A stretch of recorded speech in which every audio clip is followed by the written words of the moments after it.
All right, everyone, welcome into, well, let's go to this screen first. Welcome into our next iteration of our Veterans Workshop. What we'll be doing today, encoder again, I don't know what's going on. Let's see something real quick.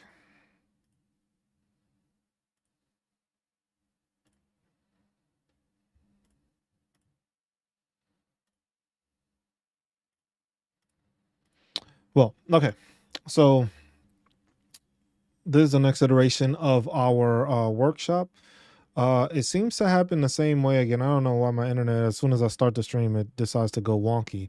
But what we're going to be doing today is we are going to be going over our federal benefits. Like I said, I don't know. My internet is like fluctuating like crazy right now, and I'm not sure why that is.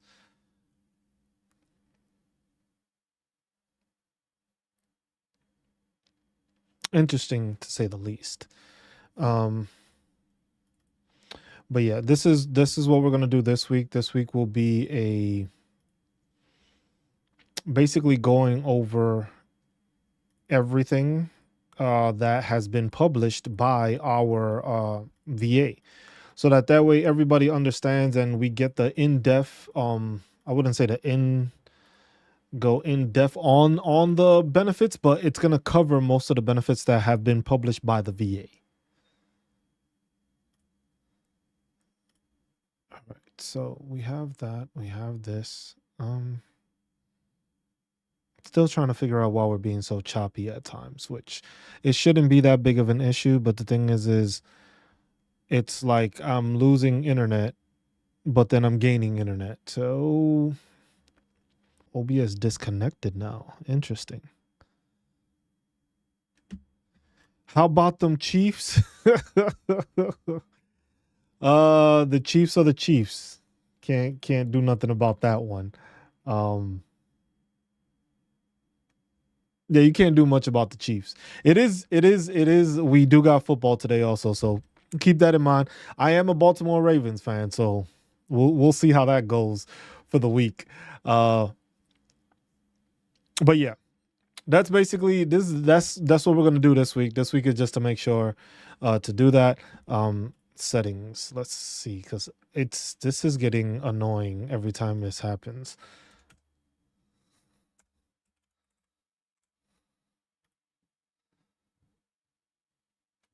It's getting annoying every time it happens that it seems to just like it doesn't do what it's supposed to, I guess. But Chiefs are the Chiefs. Can't complain. And for some reason my thing isn't popular. So let me restart. I don't know what's going on, y'all. But it's always an issue.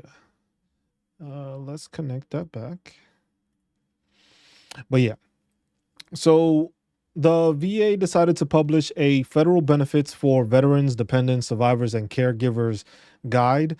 This guide is basically going to cover, I'm not going to say all of the information that's available to veterans, but it is going to make sure to provide information for veterans in order to basically have a guide, basically, which it has a ton of resources from. I looked at it earlier. It has resources, it has links, it has phone numbers, it has information. It even led me to another link that is with the VA, but I had never heard of it before.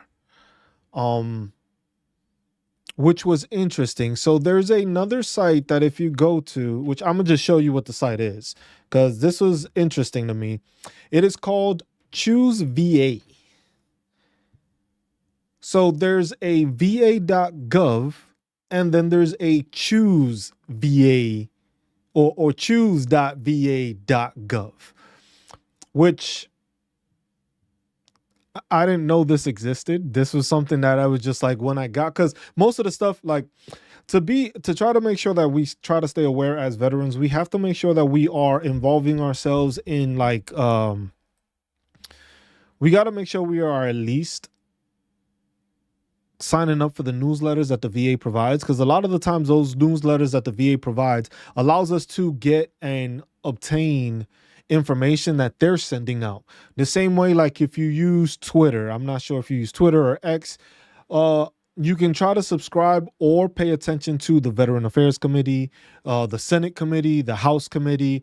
You can try to pay attention to some of those representatives and senators, like we have on the website. We have the breakdown of that, so that way you can have them there. Because a lot of the times, when it comes down to it, a lot of these senators and representatives, they like to push that out as part of their like tweets or post or whatever they call them now on there. But they'll basically push that information out and be like, oh, we just got this passed through, or we just sponsored this bill, or we did this, so that way we start being more aware of these changes.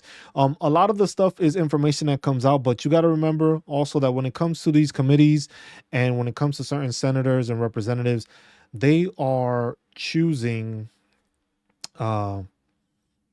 there's a lot of stuff that does get implemented. There's a lot of changes. Most of the time, it's a change to a facility. So let's say they have a federal facility in a certain location. It becomes you know what? We are changing to the name of this facility or this clinic or this hospital. A lot of those bills are put in there, but then between that, you have to pay attention to the other bills. Then you have to look at the regulations also, because the regulations is one of the bigger things that most people have not been looking at or paying attention to. It's a whole bunch of stuff. There's a whole bunch of information out here for veterans, and we just got to make sure that we are paying attention to them. We got to make sure that we're looking at them. We got to make sure that we have to make sure that we are paying attention to these things, because there's too much information that goes over our heads that we have no idea of, I guess, is the best way of putting it. So if you don't know what's going on with these situations, and you don't know what's going on just with changes in general, it makes it difficult for you to be aware or know what possible changes can benefit you. Like in the instance of the mental health rating. So a lot of people aren't aware that the regulation changed. So basically, we still have the information as of for April that tinnitus and sleep apnea, that is still the final action date for those two disability claims and the schedule of ratings changing for them. There was an update to the mental health one, which basically changed it now so that you're basically August timeframe now. So now the change has gone to August, where they put information on there, basically stating like, hey, this is where the possible changes to mental health may happen. But like I said, the final action date is just an action date that they want to give themselves in order to take care of these issues or to change what needs to be changed. It is not an automatic thing that happens yet, because you still have to have an effective date, basically stating, yes, this will come into effect later. We've seen this before with the digestive system. They put, hey, we are changing this regulation. So the digestive system, when it came to GERD, IBS, and a couple of other digestive system issues, they were changed, but it gave you an effective date. That effective date was May 19th of 2024. So the same thing is going to happen when we get this information for mental health. Now that it's been pushed to August, different criteria. Same thing with the mental health, with the sleep apnea and the tinnitus changes that are scheduled for April. Those may change due to the fact that the information may be pushed out at a different time. So that's something to keep in mind and pay attention to, because those are changes that will affect people. I asked a question earlier today to the community, basically to all subscribers. Do we think that these benefits are these changes to the CFR, are they going to be a good thing for veterans, a bad thing for veterans? And it's like a hit or miss. At least from my opinion, I think the mental health rating will be a benefit if they implement the changes that they are planning to take place. If they implement those changes will be beneficial. They will be beneficial towards us, basically.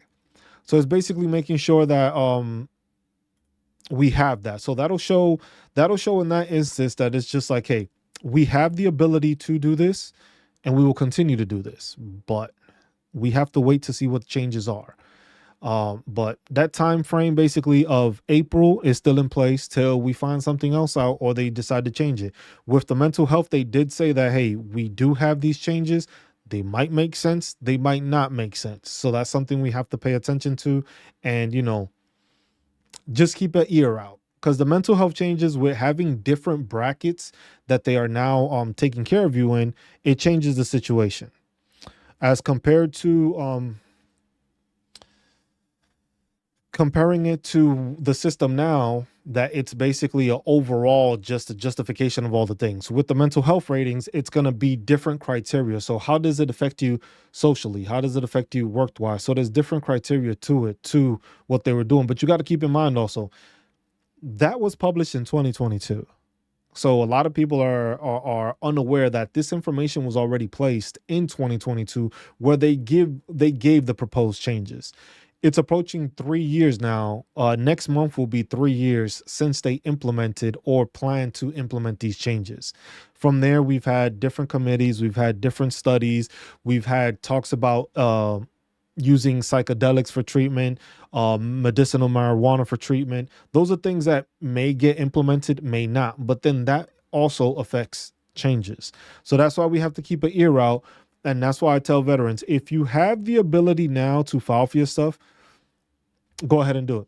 Kind of off talking, my two disability claims just got combined January 16th, and I filed October, and I was at step 4 of 8 on one of them, but now they're both combined. Is that good, or got to see movement, but they moved me back to step 2? So basically, what you're saying is that you filed in October 21 of 2024, and then you just filed another one on. Hold on, let's see if I can. Why isn't this showing up on my? Hold on, give me 1 second. I need, because I'm not seeing this on my live. I don't know why that is.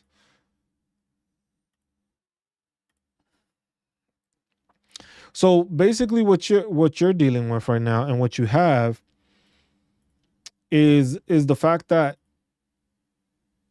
why isn't my shit connected? That is so weird. You basically had one rating already filed, and now you have the second. So the thing is when that happens, is that you got a claim combined. The reason you got it combined is because of the fact that you filed within that intent to file date. So basically, you have that 1 year time period.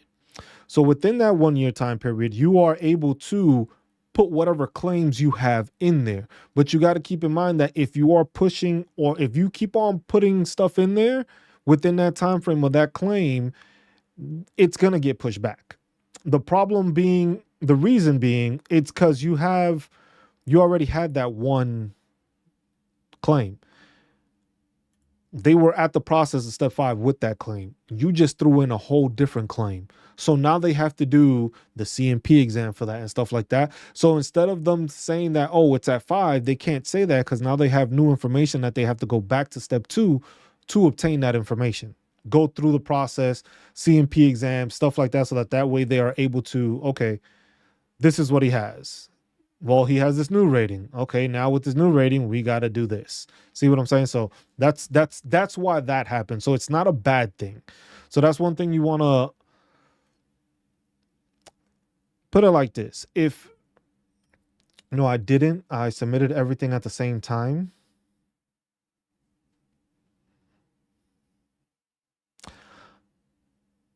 Hold on. So you're saying you submitted? That's weird. You submitted.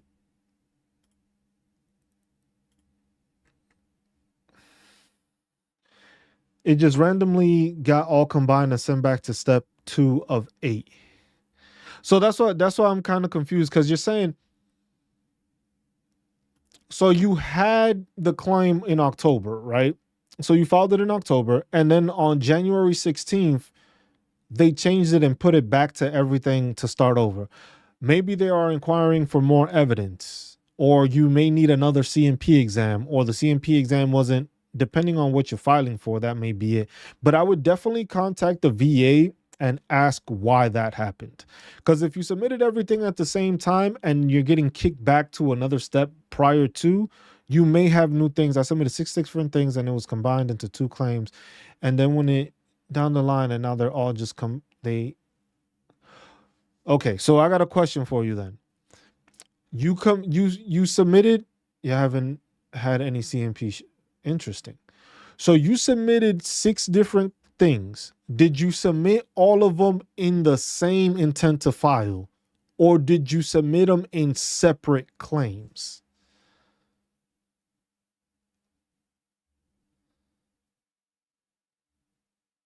Because if you submitted six different things at six different like intent to files, that's different because now you got six different ones. Or you submitted everything in one intent to file and it was all six placed into that one intent to file. Separate claim. See, that's why.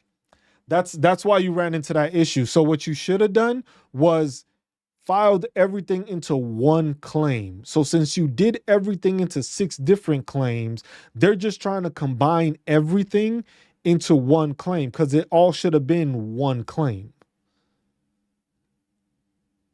That's probably what's happening because of the fact is that you have multiple intent to files.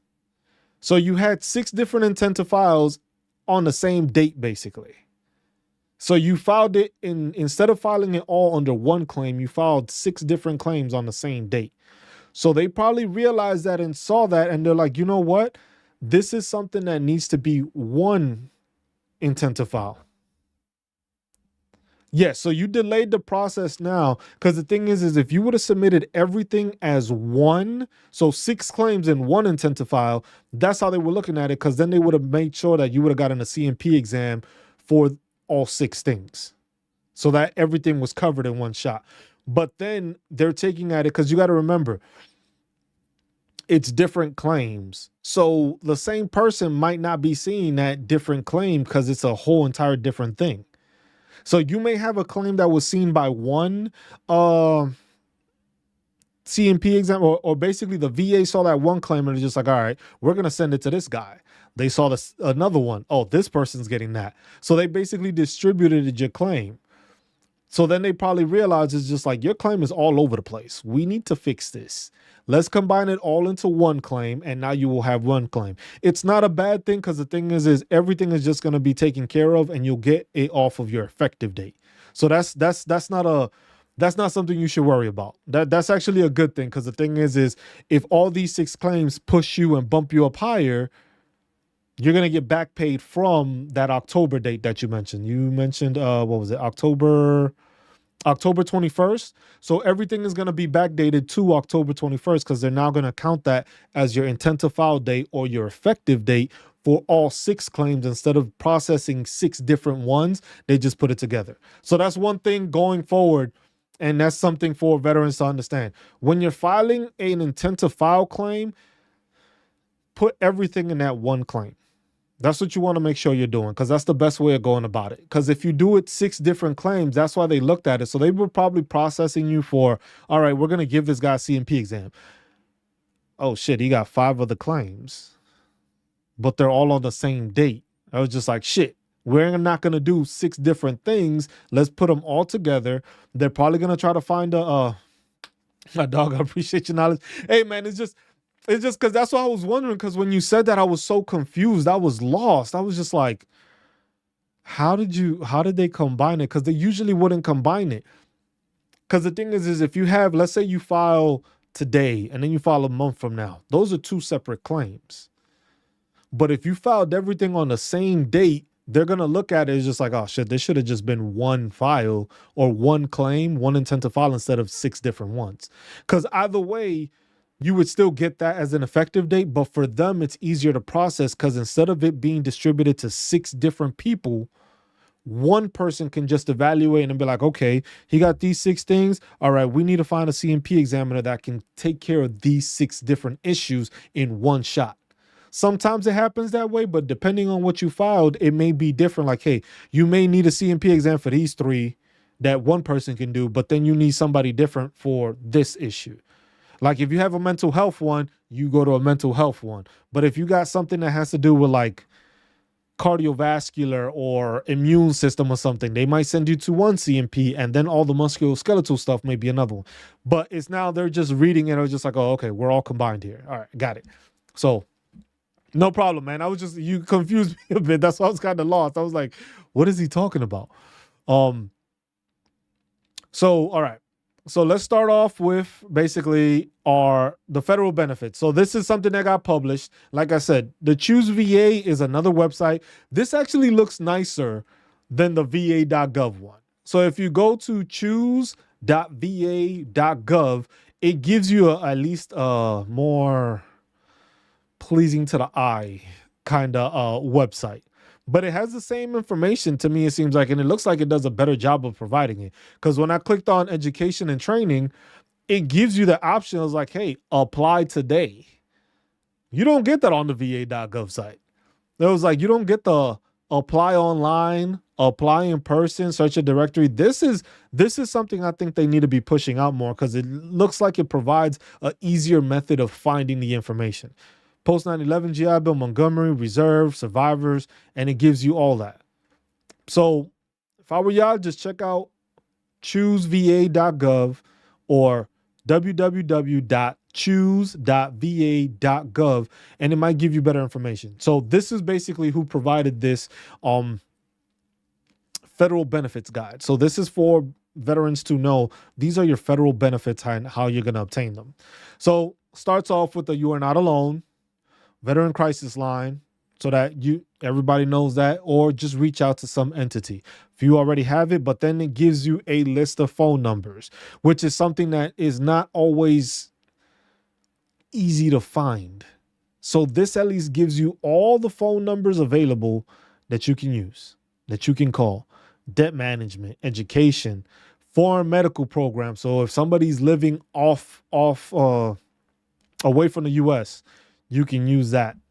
Home loans, homeless veterans, healthcare, spina bifida program, VA benefits, women's veterans, all that stuff is there. So it's now an easier way for you to contact and have this information. Then they go and they provide you all the websites. Everything that you're looking for, it's here. Now, they might send you, everything is sending you to a site. It's a va.gov site. So that's the best thing about it. So you'll be able to find your information how you need it that way. Post 9/11 veterans, transitioning service members. So this is good for somebody that is transitioning out of the military. So if you know anybody active duty, send them our way. We're going to teach them also, but that way you have that there so that it shows it. For women's veterans, it has 3 different ones. Women.vet, women vet, persona veteran women, and women's health.va.gov. So it has that VA forms. I don't like the VA forms thing because it always sends you to a thing and you need to know what you're looking for the VA forms. That's why if you go to the Vetawarenessproject.com, we have a VA forms page. You can click on it and download all the VA forms that you may need. That one will keep being updated as we keep finding it. Because like I said, if you don't know what you're looking for through VA forms, there's no like directory. So I'm creating that directory. So all you have to do is search for it, see what you have.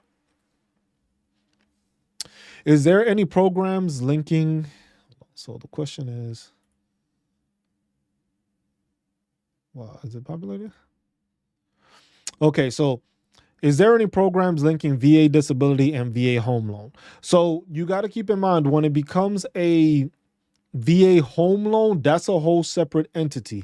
Your disability is a whole different thing also. So those are 2 different things. So when you're dealing with VA disability, it's VA disability. VA home loan is VA home loan. So the VA home loan has its own page and it should be on here. Home loan guarantee. And you can use that and they'll probably give you that information that you need, but it's not connected. That's something that's separate. So you're going to be using that in order to find your information. And that'll give you that information. So this is just a table of contents. We'll go through that.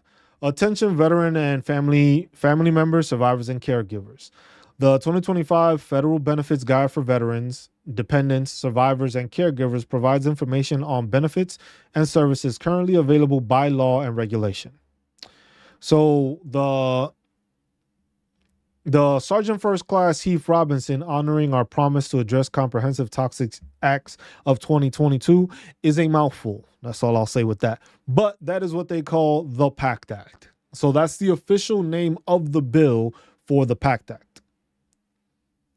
So the enactment of the PACT Act marks the largest expansion in 30 years. So the good thing I like about this is that it gives you a breakdown of the stuff that has been implemented early, so that you are aware, and it gives you that information like, hey, here's this information that you have. This is something that so that you're aware. June 7th of 2022, Dr. Kate Hendricks Thomas supporting expanded review for Veterans in Combat Environments Act. The law expanded eligibility for breast cancer risk assessment by VA healthcare providers and mammography screening when clinically appropriate for veterans who deployed during active military, naval, or air service to an identified area where they may have had toxic exposure, such as burn pits. So basically, this is for women's health to assess breast cancer risk. And sometimes it does happen in males also that you get breast cancer. So this was something that was added on to make sure like, hey, we're implementing this also. December 29 of 2022, the Joseph Maxwell Cleland and Robert Joseph Dole Memorial Veteran Benefits and Healthcare Improvement Act expanded eligibility for VA healthcare and nursing home care to veterans of World War II, which are getting up there in age. So this is, I think, something that should have been done a while back, but it was done. So this expands nursing home, but then this also should affect them, but it just says for World War II veterans. So it may go into effect later, maybe a couple of years down the road, where they tried to update this to make this for the Vietnam veterans, even though that should be enacted now and should have been placed in there with that. But that's a whole different conversation. On April 4, 2023, VA adopted a final rule exempting Indian and urban Indian veterans from co-payments for hospital care or medical services, including urgent care visits, received on or after January 5th of 2022. So those are some of the changes that they do. Then they go through the introduction, your general eligibility, your important documents, which is your DD-214, World War II veterans DD-215. The veteran service discharge form should always be kept in a safe location accessible to the veteran's next of kin or representative. So this is something that you always want to keep a track record of your documentation. This is something you want to do. But at the same time, you want to be able to have this information available to your family members. Because remember, sometimes there are random things do happen. We can't control certain things. But this goes into the fact when it comes into the DIC payment, so the indemnity compensation. So if you pass away because of a service-connected issue, your family would need to be able to provide your DD-214, basically showing that you were a service member and stuff like that. Then it would be the death certificate stating that they passed from that issue. Remember, it has to be a service-connected issue that you passed from in order for your family to be able to collect the indemnity payments, which, like I said, it is not a continuation of your disability payment. It is a different payment that your surviving spouse or dependents may receive. Healthcare eligibility. So remember, the VA expanded the VA healthcare. So this is something that you want to pay in mind to. Basic eligibility. A person who served in active military, naval, space, or service, and who is discharged or released under conditions other than dishonorable, including qualifying reserve, National Guard members may qualify for VA healthcare benefits. That's the basic eligibility. So basically, if you served in the military, whatever capacity, and you got anything other than dishonorable, you qualify to get VA healthcare. Minimum duty requirements. Veterans who enlisted after 1980 or who entered active duty after 1981 must have served 24 continuous months or the full period for which they were called to active duty to be eligible.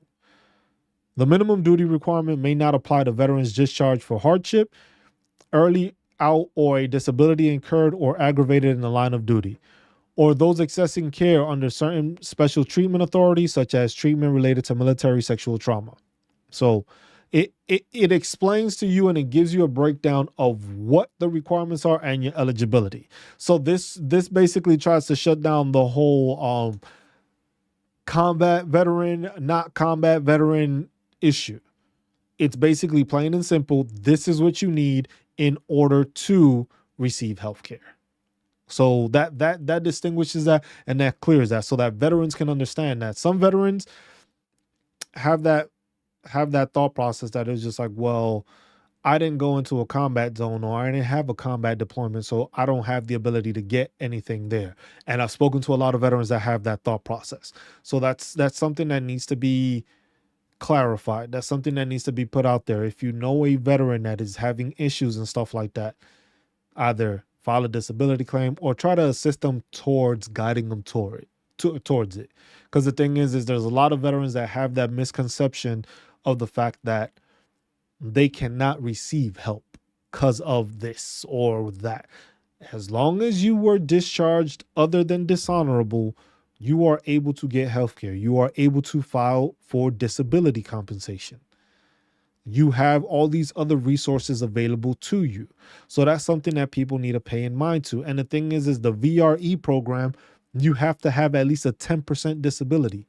So if you're a veteran and you don't have anything claimed, you can go work on getting at least one claim in and then use the VRE program, which basically provides you a secondary GI Bill if you choose that track for that long-term track. And the GI Bill is there. And remember, it got extended if you did more than one tour. So if you did more than one contract, it got extended to 48 months. They're still writing that down, clarifying it, but that's basically what it is.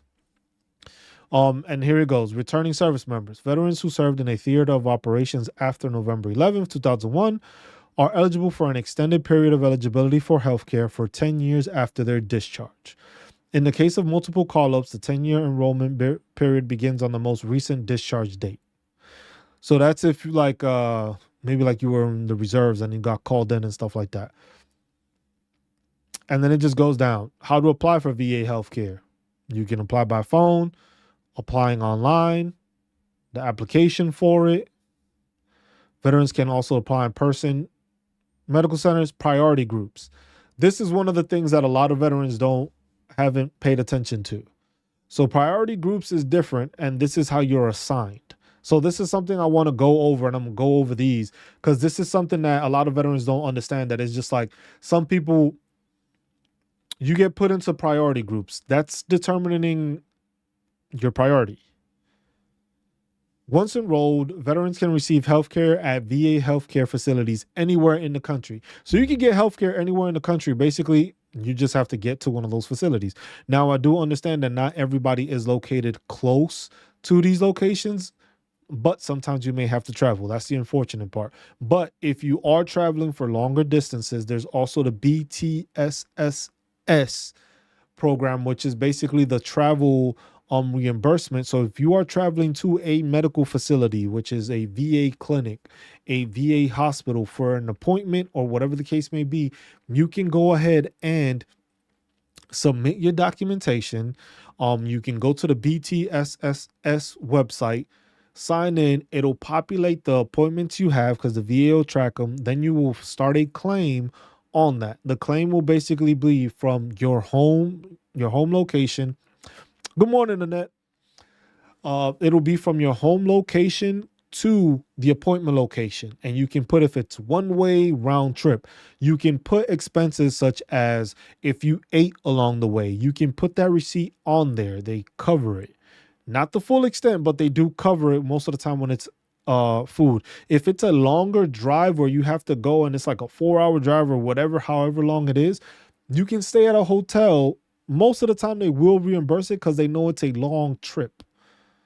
but at least they are going to reimburse mileage. What's up, JC?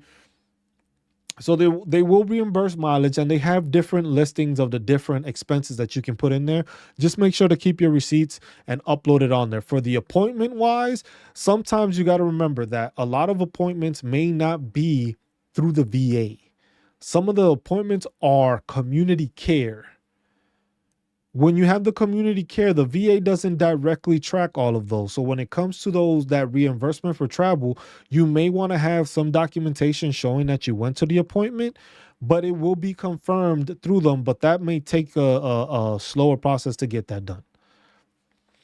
Priority groups. During enrollment, each veteran is assigned to a priority group.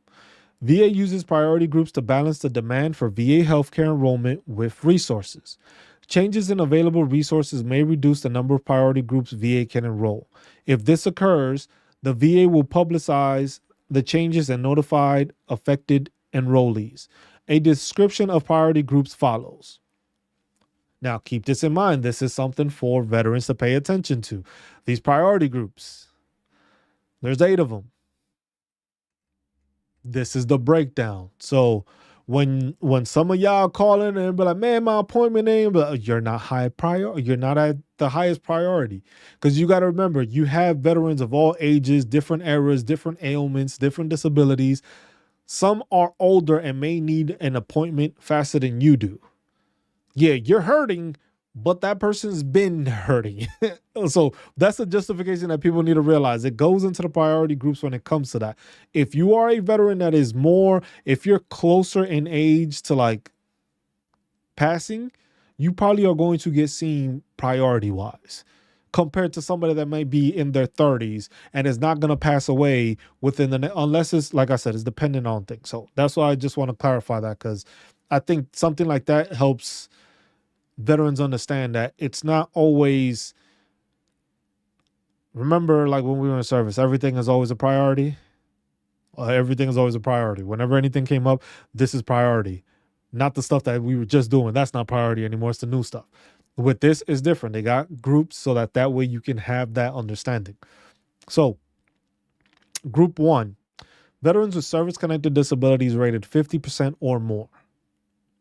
Veterans determined by VA to be unemployable due to service-connected conditions, and veterans who have been awarded the Medal of Honor. That is group 1. Group 2, veterans with service-connected disabilities rated 30 or 40%.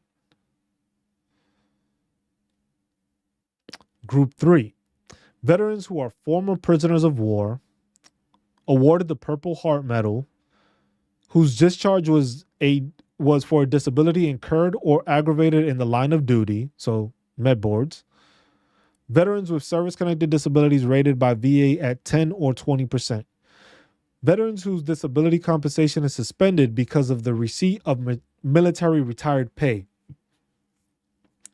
Veterans receiving compensation at the 10% rate based on multiple non-compensable service-connected disabilities that clearly interfere with normal employability. And veterans awarded special eligibility classification under Title 38, benefits for individual disabled by treatment or vocational rehabilitation.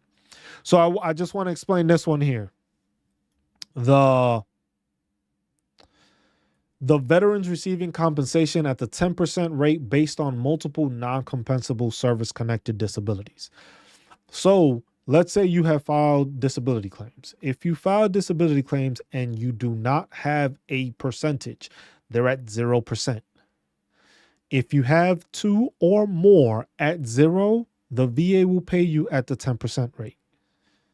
Because you have 2 different things that are basically, they're not compensable, so you're not getting paid for it, but they combine those and basically say, okay, you are dealing with these things that do affect you. You're at the 10% rate. Mind you, that opens you up to the VRE program. So that's why I say you may not have a percentage on something, but having a couple of non-service connected issues that do affect you on your daily, but it's not in the rating code possibly, or it's not something that's affecting you, that still puts you at the 10% mark, which allows you to go to the VRE program. So I said, keep that in mind. It's like those connecting factors come into each other. So one thing will connect to the next. And that's what people need to pay attention to. So you might be 0.000, but then they're gonna start paying you at 10%. Then it's just like, oh shit, I'm at 10%. Hey, I can contact the VRE, get with a VRE counselor and apply, see if I'm eligible for what I'm trying to do, and then use the VRE. If you want to get a bachelor's program to become, like I always say, cybersecurity is a big thing, or if you want to become an engineer, you want to become an electrician, you want to be all that stuff is available to you. You want to get a higher degree of what you already have in order to make yourself more marketable. That's a way to explain it. You can get the VRE program that takes care of it. So that's one thing I wanted to explain, because that, like I said, one thing leads to another. There's a lot of benefits like that is just like, hey, you use this, they could lead to that, and then you use that, and it's like there's a way of compounding a lot of these benefits together that benefit veterans. It's not only the disability compensation. And that's where a lot of veterans get stuck on. It was just like, man, I made it to 100%. I'm good. Not asking for anything else. But there's so many more resources and available benefits that are there that you're not using, that are there for you, but you're not using because you just, hey, I'm good 100%. I got my, $4,000 a month. Good to go. I'll leave it like that. But then you miss out on the GI Bill. You miss out on the VRE program. You miss out on Champ VA. You miss out on the DEA for your dependents to get a check. It was just like all these things keep on rolling. And if you take advantage of it because you served your time, you served this country, you are a veteran, and you left honorably, take advantage of these benefits. Group 4, veterans who received increased compensation or pension based on their need for regular aid and attendance, or by reason of being permanently housebound and veterans determined by VA to be catastrophically disabled. Group 5, non-service connected veterans and non-compensable service connected veterans rated by VA as 0% disabled and who have an annual income below the VA's geographically adjusted income limit based on your zip code. So veterans receiving VA pension benefits and veterans eligible for Medicaid benefits. That's group 5. For DEA, you have to be 100% and permanent and total. So that's one of those. So hold on. I'm going to highlight this question. So the question is DEA. So dependents, education, and assistance. What percentage do you have to be? In order to get the DEA benefits for your dependents, you have to be, or you reach 100% P&T. So once you reach 100% permanent in total, you should see it on your ratings document that it'll basically say like dependents eligible for like education benefits. And that says yes. That's basically your way of knowing that you have now become 100% P&T. If it says no, you may be at the 100% scheduler, temporary, or the unemployability. So you have to be 100% P&T to get those benefits, and that's how you get those. So that's the rating. Okay, we have group 6. Compensable 0% service-connected veterans, veterans exposed to ionization radiation during atmospheric testing or during the occupation of Hiroshima and Nagasaki. Project 112 SHAD participants, World War II veterans, veterans who served in the Republic of Vietnam between 1962 to 1975, toxic exposed veterans who served in specific locations during certain periods. Veterans who served in the Southwest Asia Theater from 90 to 98. Veterans who served in combat operations after 1998. What percentages? Oh, okay, I can answer that. That's not a question. So the question is what percentage does the VA pay for dependent college tuition? So it is a stipend. So basically what happens is you are now 100% P&T. Once you are 100% P&T, they are going to give your dependent a stipend. Your dependent has to go, if they're going to an accredited institution, they have to file that through that institution. So basically they will file for like through the registrar office. Most of the time they have a military or a VA liaison person that works that, and you would go through the documentation because each school may have their own form, but you're filling that out through either the va.gov or through the school. You'll fill that out and you'll say you're using your DEA benefits or your Chapter 35 benefits. Once they fill that out, they will receive a stipend. The stipend is, if they are full-time, currently it's about like $1,526 or 36 around there, 1,500 something. After that, it is $1,100, I think, if you're 3/4 of the time. It is then $800 if you're like half time, and then it's like 300 something if you're like less than half time. But that would go to the dependent. That doesn't go to you because they're filling it out, so it's them receiving that benefit. But this is only something that you receive at 100% P&T. You do not receive that at any other percentage. We're all having a good day. Thanks again for your morning show. Oh, Fire Nice, appreciate you. Appreciate you stopping by. Hope everyone is also having a good morning. I'm just trying to get this out because we got football to watch later. The purple is for the Ravens, just to let y'all know. The jersey, I can't see it. It's hidden in the back there, but it's a Ravens jersey. I am a Ravens fan. But yeah, JC, that's the thing you want to pay attention to. That's the instance there that is just like you have to be 100% P&T to take advantage of the DEA benefits. We were at September, veterans discharged from active duty on or after September 11th for 10 years post-discharge. Veterans who served on active duty on Camp Lejeune through these time periods. No, I am not in Maryland. I've always been a Ravens fan since they basically started. I just like the way they actually play football. That Ray Lewis, Jamal, when they had Lewis brothers and stuff like that. Go Rams! Hey man, it happens. It happens. It happens.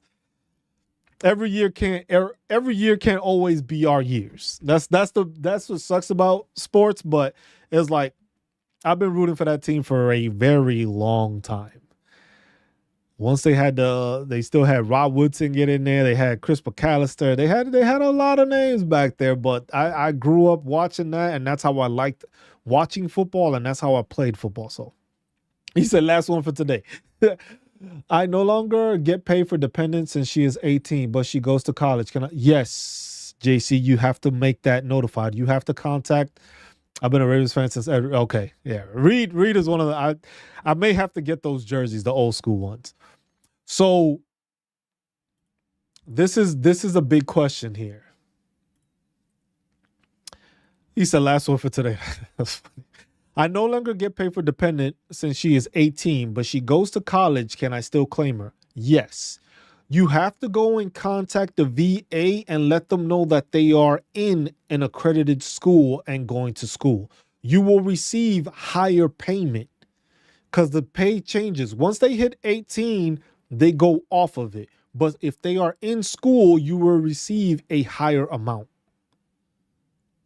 So you got to make sure to notify the VA and get in contact with the VA to let them know, like, hey, my kid is 18, but she is in school, because then they will change that designation while they're in school. As for back pay, I don't know. There, I would not be able to give you an answer. That one I do not know.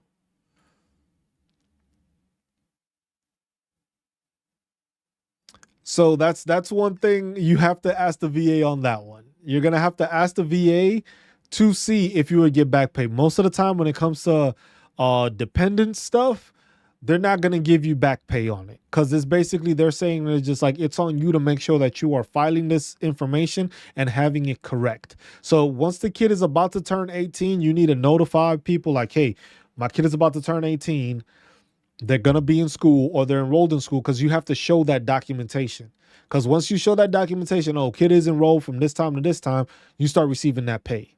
I'm not sure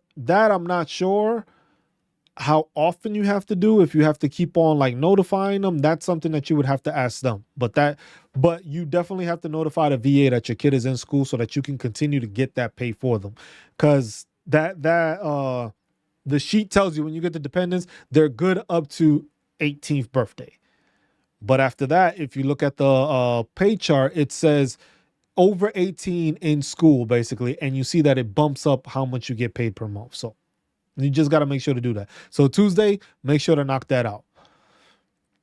Okay, let's see. Camp Lejeune, currently enrolled veterans and new enrollees who served in theater of combat operations after 1998 and who were discharged from active duty. So that's there. Veterans with gross household income below the geographically adjusted VA income limit for the resident location and who agreed to pay co-payments.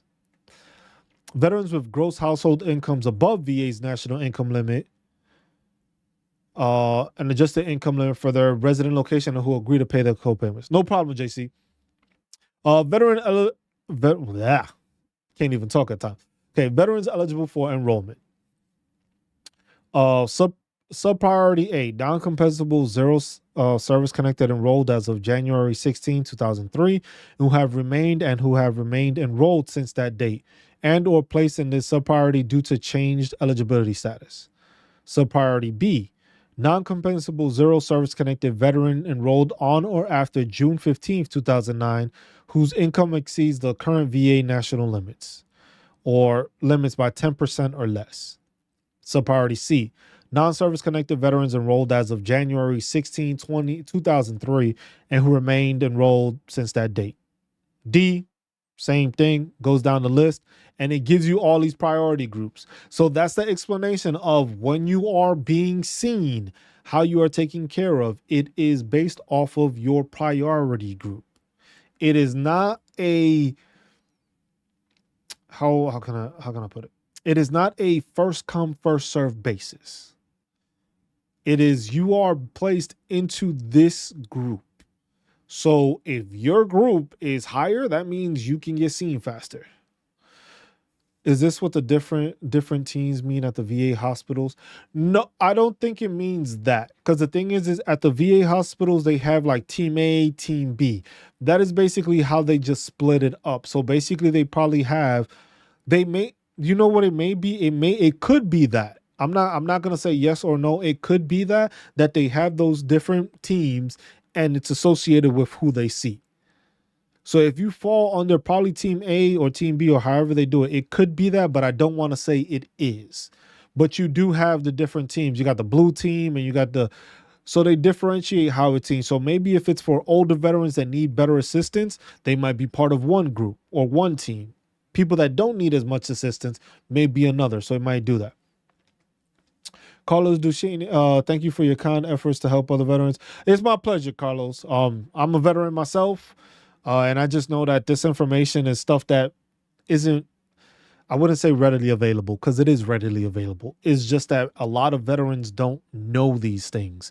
So this is stuff that is just like the more we can educate veterans, the more I know veterans will be able to take care of themselves and their family because of your time in service.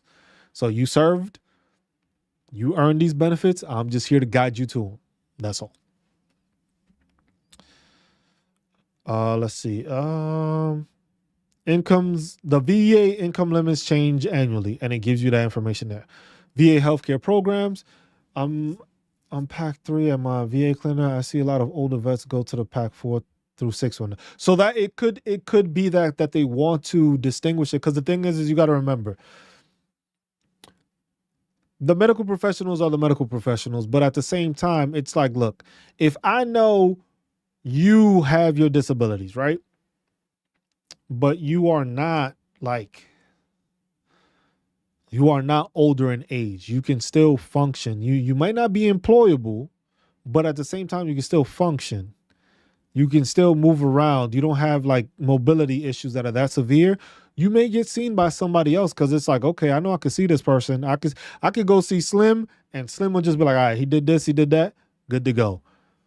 But the older vets, some of them may have a walking cane, a walking stick, or something like that. They may be need to seen by somebody else that is more specialized, I guess, for dealing with older age. So you might get the older doctors may be dealing with the older patients because they got more knowledge. Us, we may be getting, newer doctors because it's like, all right, bro, you ain't that messed up yet. Let's take care of you, have you on your way. Somebody else, but that's me. That's just my opinion of it. I'm not entirely sure, but it could be that. It could be that. But the priority groups do have an effect on that. Because remember, you're not going to fall into that same criteria or that same priority group as some of these older vets. We weren't in Vietnam. Some were. So you fall into that group because you were in Vietnam. So they know you got a bit more age on you, which is nothing wrong with it because people look different at all ages. But it's something that is just like, hey, you may have to be seen by something else that we may have to look into something else because of your age. Then you see what I'm saying? So that is a possibility. VA healthcare programs and services. You got VA Health Connect. You got the Veterans Community Care Program. And it tells you facility unavailable. You reside in a U.S. state or territory without a full-service VA medical facility. Specifically, this applies to veterans living in. So now you know. I want to know why the hell New Hampshire does not have a VA medical facility. That's weird as hell. You are in the states. You are within the states. How do you not have a VA facility? Well, I don't think New Hampshire is one of those that doesn't have that many people in it, I think. So that might be the reason. But that's crazy that within the states, you don't have a medical facility there. The other ones I understand. Alaska, that's a trip. Hawaii, there's not much space over there left for anything. Okay, grandfather choice. You continue to reside in a location that qualified you for community care under the Veterans Choice Program. Distance criteria prior to June 6th, and you live in Alaska, Montana, North Dakota, South Dakota, or Wyoming. Said New Hampshire is too small. It shouldn't matter if you're small or not. I don't care. You in the States? You should have, look, I don't care. You within the states. I know you small, but to not have one, it should make it even easier if you're that small. Everybody that's from New Hampshire that's a veteran should be able to make it to your one facility. Y'all don't think that? Y'all don't think that should be the issue? Because that's how I feel about it. It was just like, if New Hampshire, I don't care how small it is. If it's small, that means you ain't driving as long to get to the location. Like some veterans have to do to get to the VA. It's a trip. If it's that small, you can at least have one location. Because New Hampshire does have veterans in it. I'm going to pull up my worksheet and see how many veterans are currently in New Hampshire. Let's see, where's New Hampshire? Where's this at? Let me find this real quick. Because that is crazy to me. So as of 2020, New Hampshire has 101,280. That is off of the census. That was 5 years ago, though. So it's been some time. But there's 101,280 veterans. And you mean to tell me y'all don't have one facility? One? Come on, y'all. This is what you could call a failure to veterans. It was just like, yes, you may not have a large population of them, but you still have. Look, Montana has 89,000 and it has less. And Montana's huge. But then again, you also did just have the Senate chairman, John Tester. He's out of the Senate now, but he was the chairman and he was from Montana. So best believe he's going to do something if he was a chairman. But New Hampshire, it's crazy not to have one facility. Now, the U.S. territories, Alaska and Hawaii are like out there, but it's kind of difficult for within the states to not have that. That's just interesting to me. Best medical interest, your VA provider determines it is in your best medical interest to be referred to a community provider. So understand that. Quality standards. You need care from a VA medical service that VA determines is not providing care that complies with VA's quality standards. Access standards. Drive time access standards.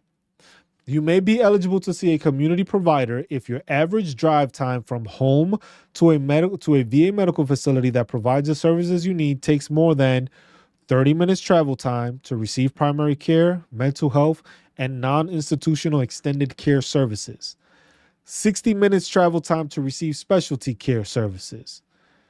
Wait time access standards. You may be eligible if the wait time for an appointment at a VA medical facility that provides the services you need exceeds 20 days of primary care, mental health, and non institutional extended care services, or 28 days for specialty care.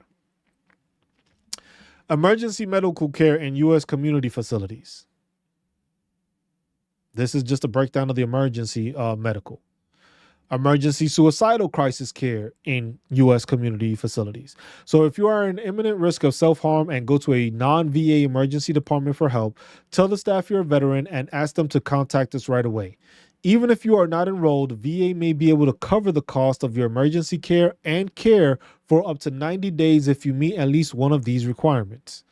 You were sexually assaulted, battered, or harassed while serving in the armed forces. You served on active duty for more than 24 months and didn't get a dishonorable. You served more than 100 days under a combat exclusion or in support of a contingency operation. For immediate suicidal crisis help, including more information on eligibility and locations for care. Oh, and it's funny, I just received the damn a message from one of the people I served with. I guess I got a citation for our unit while we were helping with, I guess, all these defender exercises, that it was all of NATO and stuff like that. And I was running operations for a lot of that. So, but I guess I got an Army citation. He just sent it to me and I was just like, bro, I ain't updating my uniform. I didn't, I was so pissed off when I left the military that I didn't finish updating my uniform. I didn't put my service stripe. I didn't add the service stripe, and I didn't finish updating my ribbons. So that shit was like the last time I wore that uniform. I did not update anything because I was just like, y'all didn't give me an ETS award, so screw y'all. Y'all didn't do my last NCOER, screw y'all. Y'all basically trying to screw me over on a leave that I supposedly took but didn't take. So it's a whole bunch of New Hampshire's VA. Oh, so that's information right there. Yeah, if y'all didn't know. Annette, a member of the channel, wanted to state New Hampshire's VA Medical Center in Manchester was downsized more than 10 years ago due to financial reasons. Unacceptable. That's unacceptable. For financial reasons, unacceptable. That come on. Like that's not even a good justification for it, for financial reasons. I was just like, I know y'all a small state, but that's where y'all ask for federal funding or something like, hey, we have a VA facility. We need to downsize it because we don't got the money for it. That's where it's just like, we need to start calling our representatives, our senators, like, hey man, we got veterans struggling over here. We need help. But that's something we need to do as veterans. We need to get better at. That's why I made sure to put that information on the website so you can see every congressman and woman that serves in our committees. So the Veteran Affairs Committees for the Senate and the House are on the website so that if you need to reach out, you have the ability to. It has their contact links. It has their Twitter. Some of them have their Facebook on there. I put all that information there so you can go and contact your representative like, hey man, what's going on with this? Just to do it, because a lot of the times that isn't there. That isn't there. And that's something we need to make sure we are doing. Contacting our congressmen and women. Yeah, exactly. That's what I'm saying. For financial reasons, it's kind of crazy to put that as just like, that's the reason why we had to downsize. Like the VA, with our budget. But that's a whole nother discussion. Meeting the unique needs of women veteran. VA staff delivers the highest quality healthcare in a setting that ensures privacy, dignity, and sensitivity. Local VA facilities offer a variety of services, including women's gender-specific health, screening and disease prevention, maternity care, reproductive and routine gynecologic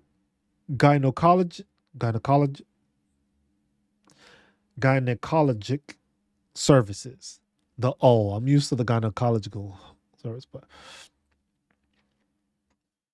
remember, at one point, the federal government was trying to close VA facilities. Yes, I do remember that. The thing is just like that's the stuff that like bothers me. Cause it's just like there should be no reason. It's just like if we're gonna close down veteran facilities, you telling me that we ain't having more veterans, but that's an ongoing thing. We may not have them, like I said, across the states.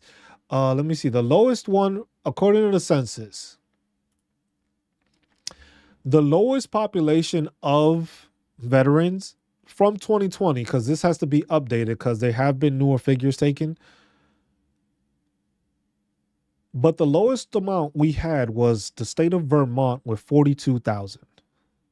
And they still had a facility. So you had a place that had double the amount that had to reduce their facility because they didn't have it because of supposed budgetary issues, when that's something that should be done by the government. But those are the problems we run into.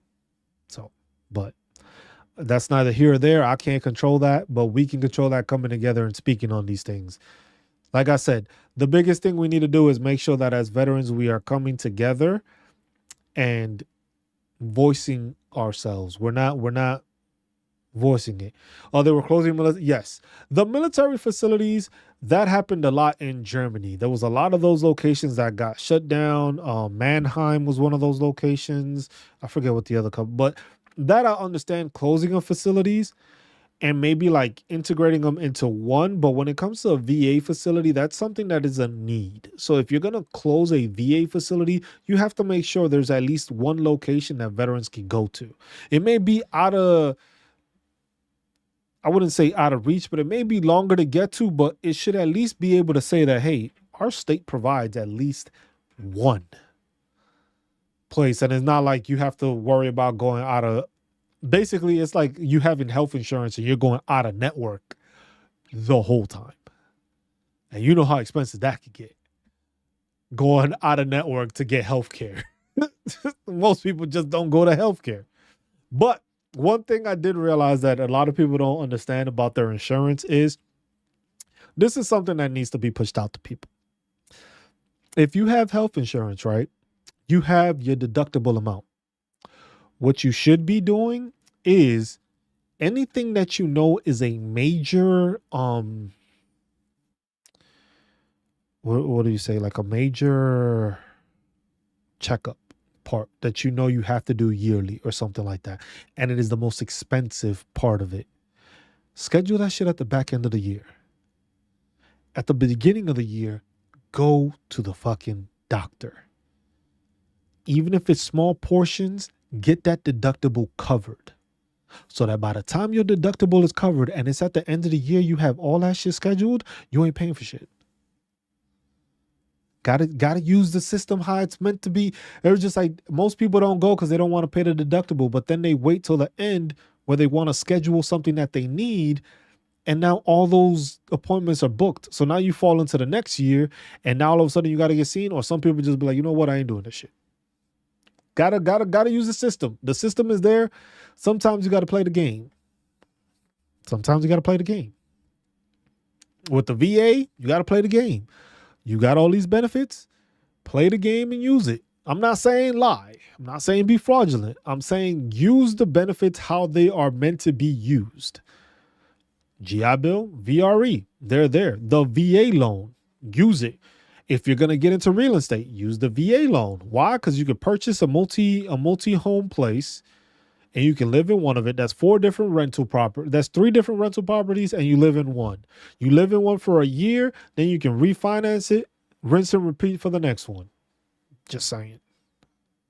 Just saying. There's many ways you can take advantage of the system that you earned.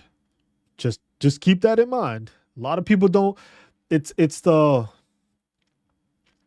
how could I put it? It's the thought process that isn't there for people because they haven't been able to allocate or know of these resources. So once you get shown these resources, it's easier to do it. Now, make sure you do your research.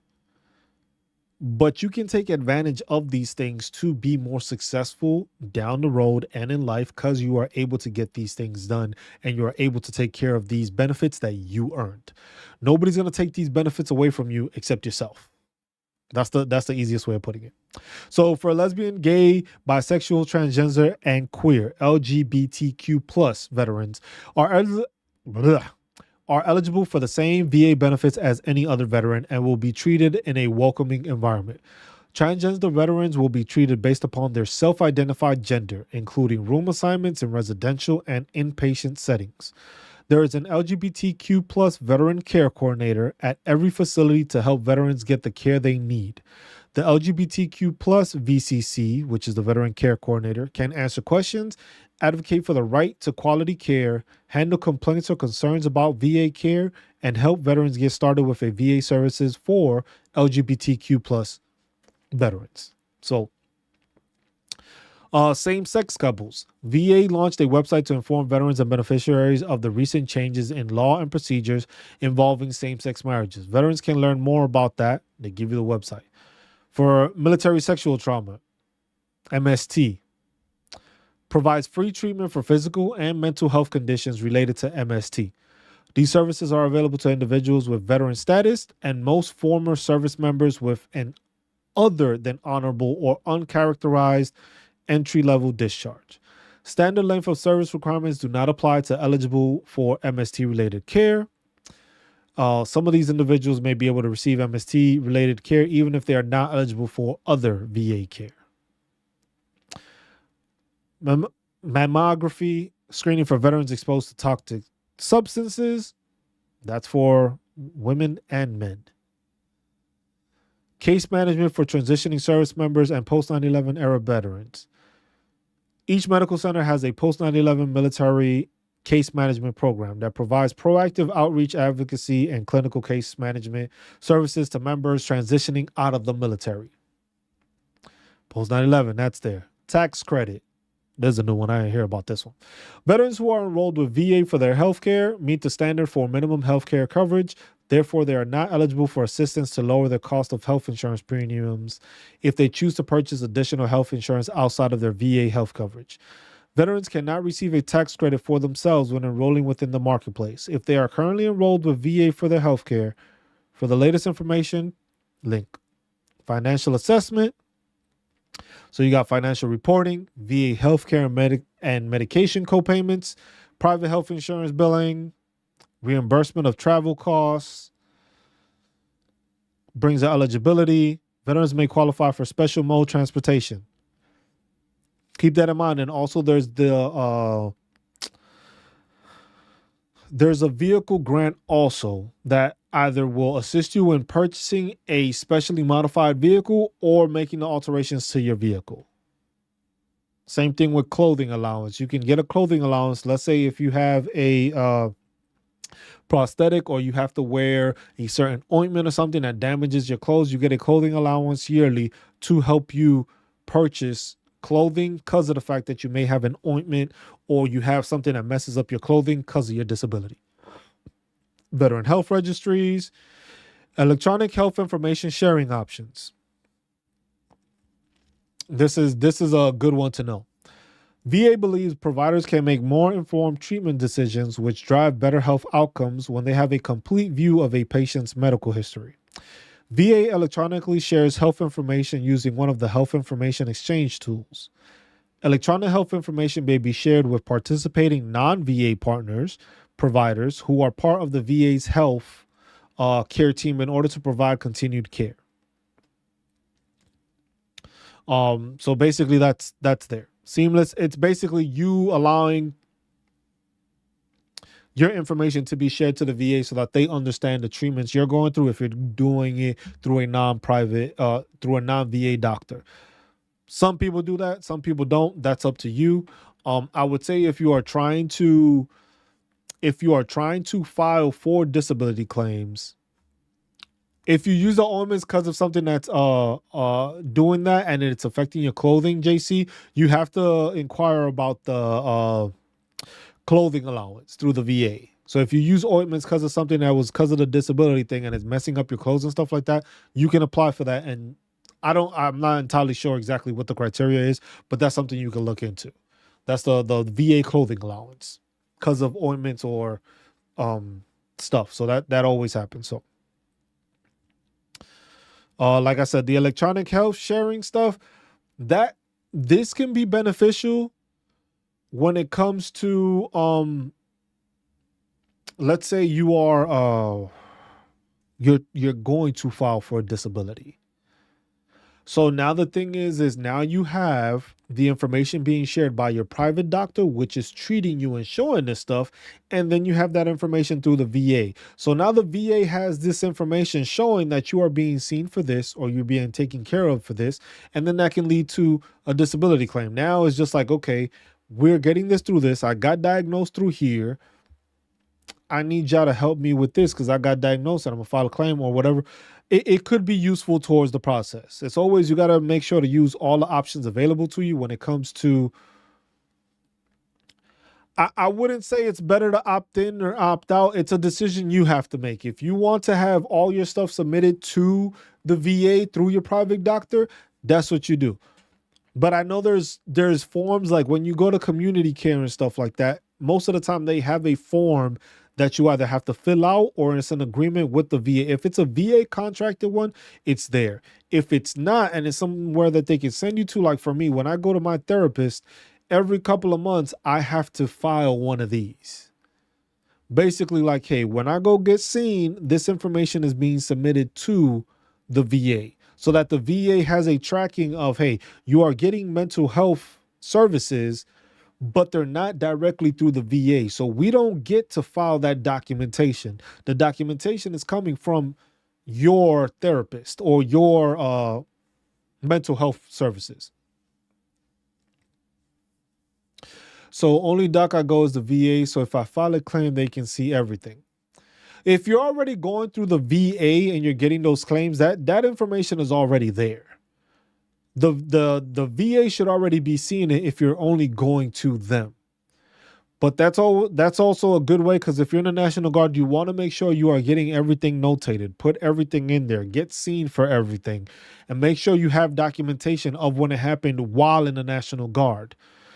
So that way it's service connected. Because if you're going to the VA and stuff like that, you have to make sure that link of service connection is there so that they understand that it was just like, I'm coming to see you because this shit happened here. Not I'm going to see you through the VA because I just don't feel well. It's like, no, this issue is going or happened because my time in the National Guard, whether it was on a drill weekend or the annual training or whatever the case, this is where I got hurt. This is the documentation. I'm coming to be seen. So that way in your documentation, when you're going to get seen, it says, hey, this happened while I was in training. Because that's your service connection. You don't need a Nexus letter for that. Because if it's saying this happened through the VA, if your documentation is saying it happened during a National Guard training weekend or train annual, that's what you want to make sure. Because the thing is, I know for National Guard, it's a bit difficult because the thing is if it's not notated, the VA is like, bro, we don't know what you're talking about. You did this when you weren't at drill. So you got to make sure you have that notated and have that connection because it makes it easier. For National Guard, you file all these things, but you want to have it notated in service so that it shows that it happened in service or was aggravated by your time in service. So the sharing of it, like I said, it depends. It depends on how you want to go about it. For some, it's just like if you see your private doctor, you don't have to share the stuff. Yeah, trust me. I helped. There was one. As another member of the channel that I helped, that he was in the National Guard. And I just explained the stuff to him. You just got to put different stuff. If you got like PHAs, your profiles, make sure you keep a copy of your profile. Make sure you print those out, save all of those. Build yourself a I Hurt Me book. That's what I call it, a I Hurt Me book. You got the I Love Me book. Make a I Hurt Me book. Note every time you got hurt.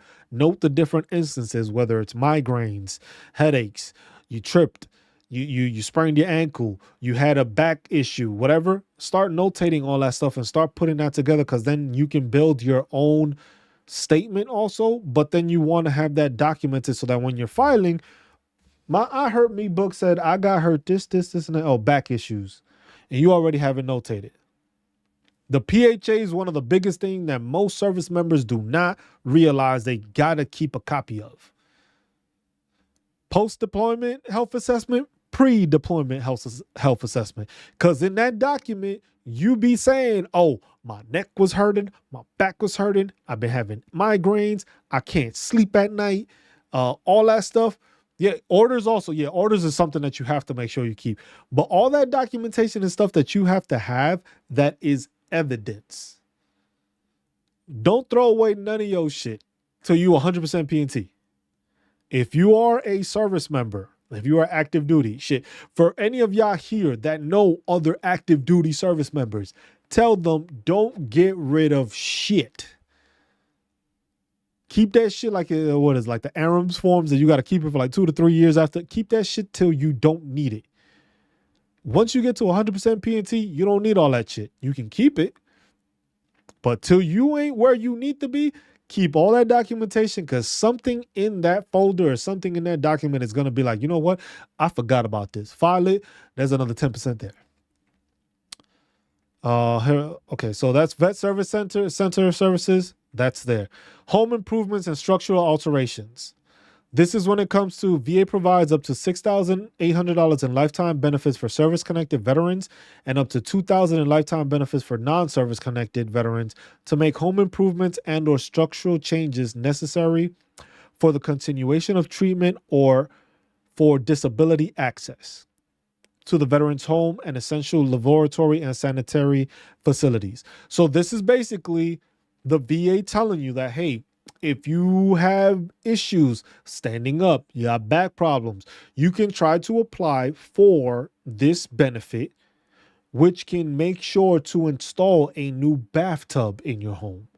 One of those bathtubs that has the handles and stuff like that, you can look into that. Sometimes with this also is like, hey, if you become a wheelchair,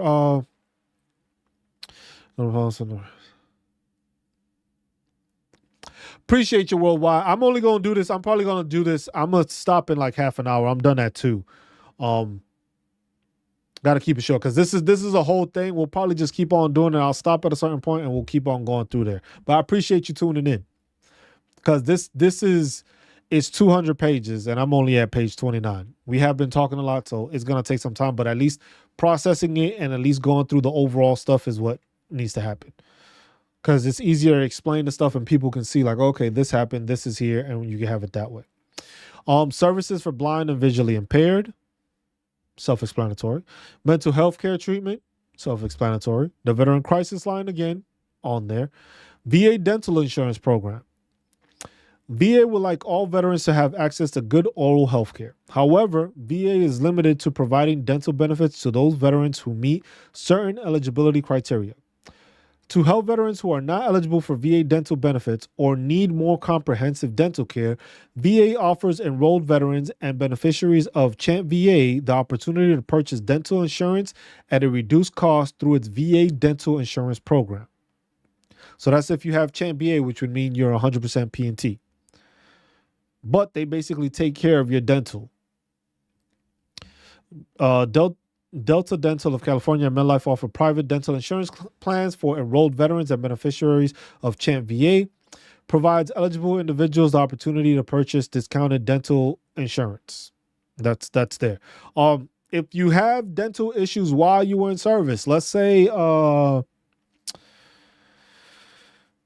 were one of those that had to have cleanings more often than the time period. That's something you can push for to get benefits for it. That's something that's there. Because remember, you were being seen. Maybe you have like gum issues. That's something you can be seen for. That's something you can claim. If you can show that happened in your dental records, that you had to be seen more often, you can file that as a disability claim also. So if you needed more cleanings more than that because of the fact that you had gum issues, you can claim that. And then that's a claim, and now you got free dental. It's one thing a lot of people don't do. A lot of people don't do dental. It's like you got seen by the dentist all the time while in service. Some of y'all got seen more. But hey, That's what I'm saying. A lot of people don't even realize that when it comes to disability claims, if you had issues with your mouth or teeth while in service, that's a disability claim. That's probably one of the lower ones that get claimed because most people don't realize, like, damn, they did clean my teeth all the damn time. And it was because I had issues with my gums. Figure it out. It's under the dental and oral in the CFR. Let me see if this works real quick. Hold on. Oh shit, I opened up too much shit. Uh because I have links. Let's see, Title 38. Did I finish these? The button ain't working, man. I have a button that basically should be shooting out these links, but it's not shooting it out for some reason.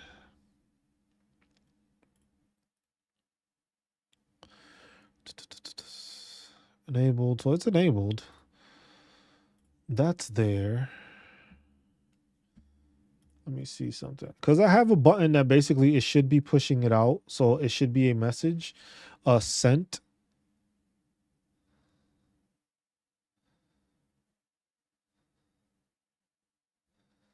Okay, press. Should be working, but for some reason it's not. That gives you the CFR page or the CFR number added on there. Give me 1 second, y'all. I need to hit the restroom real quick. Give me 1 second.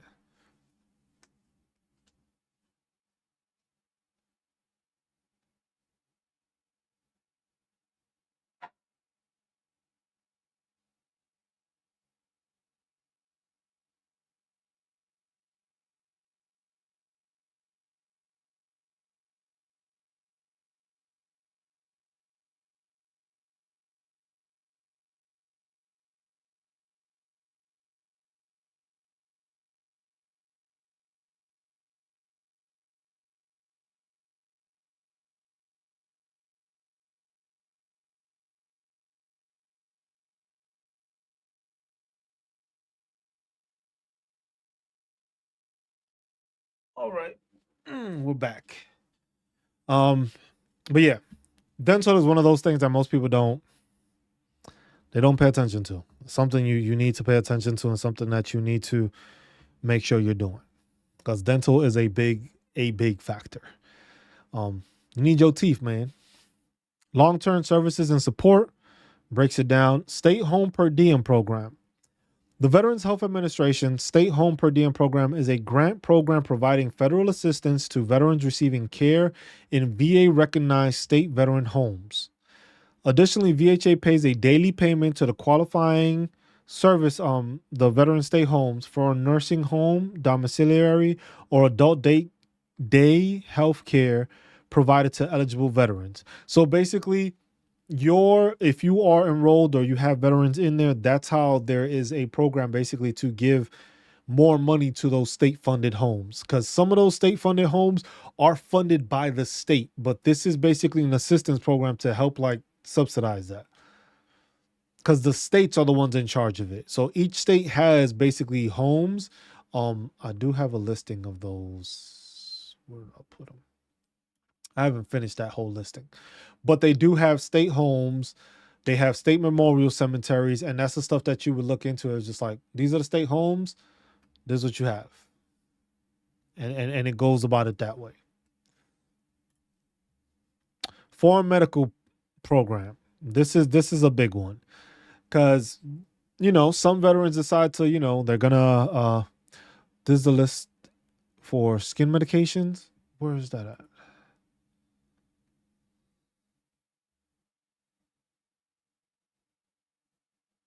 I can't see. Did you put a link on that? For some reason, it's not populating if you put a link.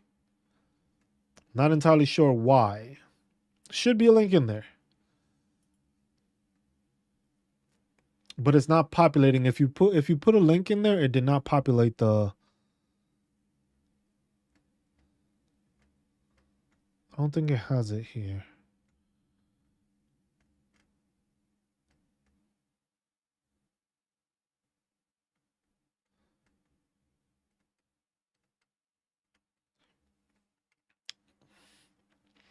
But for medical program, VA's foreign medical program pays, reimburses healthcare claims for the treatment of the U.S. veterans' VA-rated service-connected disability or any disability associated with and held to be aggravating a service-connected disability while the veteran is living or traveling abroad.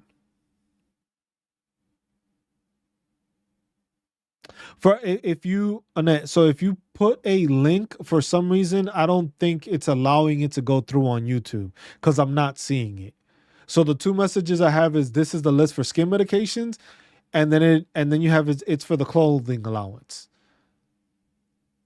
For some reason, the links are not. It's not allowing you to populate the links for some reason. I don't know if that's. Let me see if I can.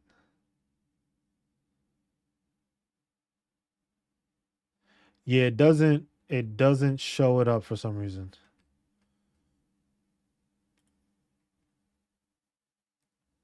Because the clothing allowance. Let's see. Because we can look that up. Clothing allowance.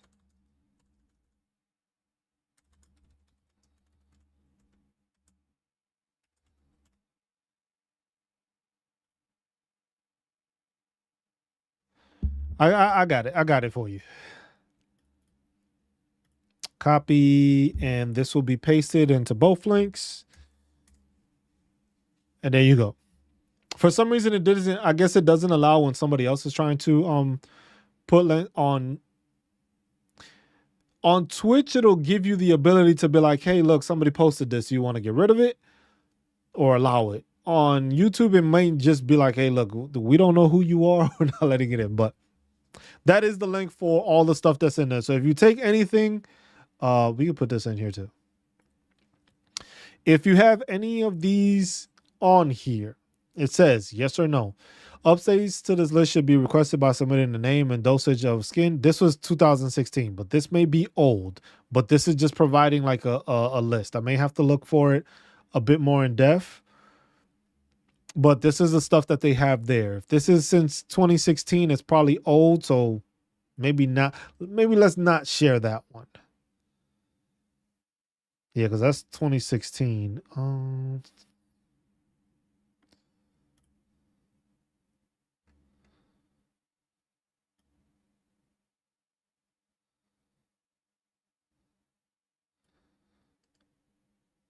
Let's see. Calling allowance. No, that's a military calling allowance.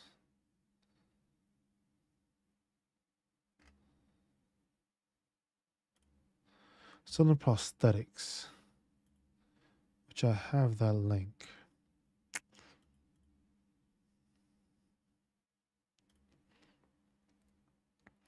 So, clothing allowance,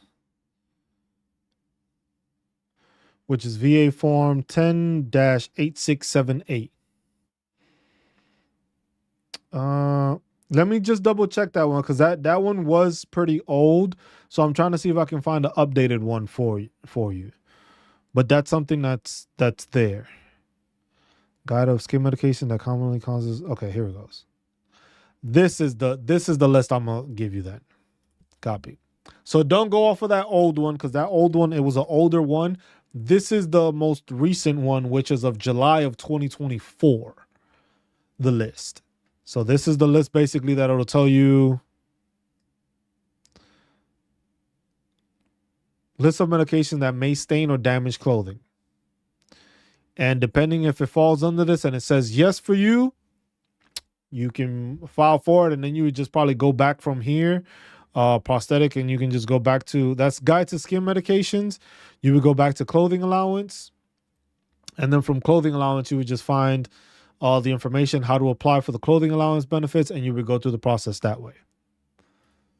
Yeah, because that other one was not correct. So it is actually for, yeah, because there is a stipulation as to when you can apply for it. So it says it here, how to apply. Eligible veterans are to complete sections 1 through 11 on VA form 10-8678A, which I need to add on to, let me write that down, right onto the website. 10-67 or 86788.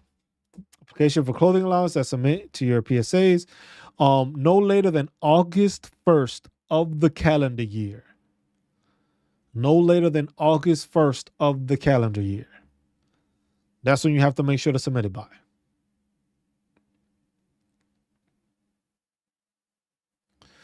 And then this is basically the link to the clothing allowance. Make sure to put that here so that y'all have that. And you can just check that out and find all the information that's in there for it. All right, let's go back to this. Foreign medical program, we went over that. This is basically trying to make sure that if you are not being seen or you live overseas, because like I was saying, a lot of veterans sometimes, look, they get their 100% P&T and they decide to move to like the Philippines or Thailand or somewhere where that disability payment will last them longer than what it is to actually live in those locations. There's plenty of veterans that do that. Move to a foreign location and then they have their appointments or they try to be seen at that location.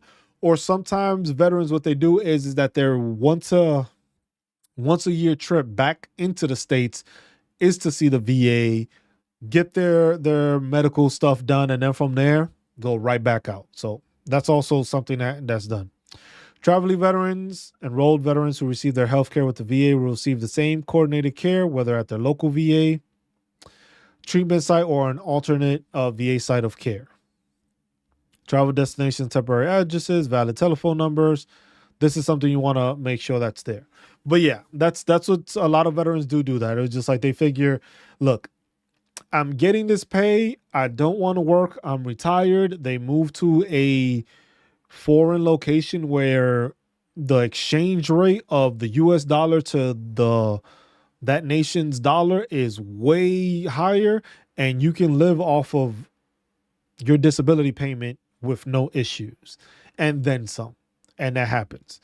And some people even decide, you know what, I'll go to school at this location, which doesn't always get covered depending on the school, but sometimes that happens also. Veteran health care, veteran health identification card. To get a veteran ID, there you go. I got the links. I will put this in the description of the video, but matter of fact, I will make sure to put this out here now, so that way y'all can go and look at this after this live is over. But I'll make sure to put this into the description, if anything, or if not, it will be on the recap video. Remember, on the recap video, y'all here, so y'all don't need the recap because y'all witnessing what's going on. But every Tuesday is when I am publishing the recaps of these videos. So if you missed a part or just want to look into it, I'll put the description there and the information. But this is for people to be able to see the stuff. But the recap is on Tuesday, just for anybody that hasn't come into the channel or haven't seen us, just gives us an overview of what we were going over, which is basically the federal benefits for veterans, the updated version for 2025. So that way they are aware, they can see this document, go through it, and see what's available to them. Caregiver support program and services. I know with this one, there's a lot of older veterans that come into the channel that check it out. This is something that they can look into. It has the caregiver.va.gov support and the benefits, because a lot of them were asking for like caregiver payments and stuff like that. That's where that would be available to them. Dependents and survivors health care. So it basically gives you the eligibility. To be eligible for Chan VA, veteran spouse or surviving spouse and eligible family members must not be eligible for TRICARE, meaning most of the time if you retired, I believe you go through TRICARE. If not, is basically, they have to be permanently and totally disabled for a service-connected disability, died from a VA-rated connected disability, at the time of death was rated P&T, disabled from a service-connected disability, or died in the line of duty, not due to misconduct. However, most of these family members qualify for TRICARE instead of Chan VA. So that gives you more stuff. The Camp Lejeune Family Member Program. So this is basically a family program is a medical care cost reimbursement program for family members of veterans who were stationed at Camp Lejeune between August 1st of 53 and December 31st of 1987. This is the whole issue that we have with Camp Lejeune and the bad water, bad circumstances. This is something that I think needs to be done across the board through all installations, because a lot of these installations are old. A lot of these barracks buildings that are built are old. Some get, they get the retrofitted, some do, but most of the time, that's one thing that we've been pushing on. And what was it? Task and Purpose just came out with uh, I guess like a article basically saying that service members now are going and reaching out to social media to get stuff done instead of going through their chain of a command. And the thing is I understand that, because the thing is most of the time these soldiers will go through their chain of command and their chain of command doesn't pay any mind to it. Sometimes it's just the facilities like DPW and the housing departments and stuff like that on an installation are trash, because there has to be something done. Because if you are a service member or you are it's like, look, you get to a new duty station and you get there and you have a bed that looks like hasn't been changed in who knows how many years. That's a problem. We should be changing these out every couple of years. Not every single soldier, but at least every couple of years. Mattresses are only good for a certain amount of time. You got soldiers. Why you think all these soldiers end up with back problems? That it's not always because of the PT. It's because you have them living and sleeping in a cot or a bed that they basically sink in and their back gets disformed just off of it. But that's neither here or there. I can't control that. They don't want to control that, but it's just funny. Soldiers now do go to social media because there's a difference now. There is social media. Back in the day, you didn't have, well, I was going to say TikTok and that got banned, but you didn't have the availability to post something, or you didn't have the, one of my favorite sites, the Army what the fuck moments. These people put shit on blast and shit gets done. It's unfortunate that it has to happen that way, but some of these soldiers go to Army what the fucks, they post it, and the Army what the fucks will post it, and like they'll highlight the unit too. So it's like we're putting you on blast. Like, look, your soldier came to you with this and nothing has been done, or whatever the case. They always show the dumb stuff, or the latest one is just like you can't park there, and it's literally just pictures and videos of vehicles being stuck in locations. And it's just like the tagline is you can't park there either.